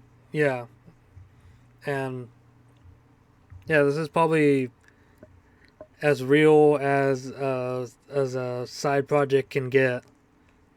You know, with being, like I said, a band that's doing shit that they grew up with and wanting, like, I don't know, it just doesn't come off like so forced with like the new retro thrash waves. It's like, oh, it's another band doing this, or even like the old school new wave of old school death metal and shit like that. Like all that seems just like, come on, like you don't have your own. This stands on its own. I think. Yeah, it's like, come on, you guys don't have any other fucking ideas? Like, you just want to do what everyone else already did? And it's like, these guys are taking what these guys did and moved it further and more extreme. You know, I don't see any other bands doing that with any other sort of genre, especially thrash and, speed metal, because those seem to have been sort of pushed to the side for power metal to come into, which took it way more into fantasy. But these guys are also It's still fantasy. yeah, these guys are in a fantasy, but it's way more metal than like a fucking medieval Renaissance or something with fucking dragons. They're actually, it's like a whole metal fantasy. They're still interested in killing posers. Yeah, Is, a big part of it. Right. Not just posers, but just non-metal people.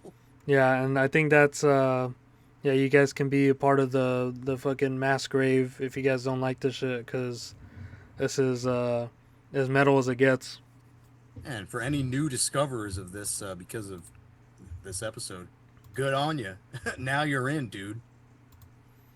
And yeah, let's see how we get out of here. We love speed metal! R.I.P. Fred. Oh god.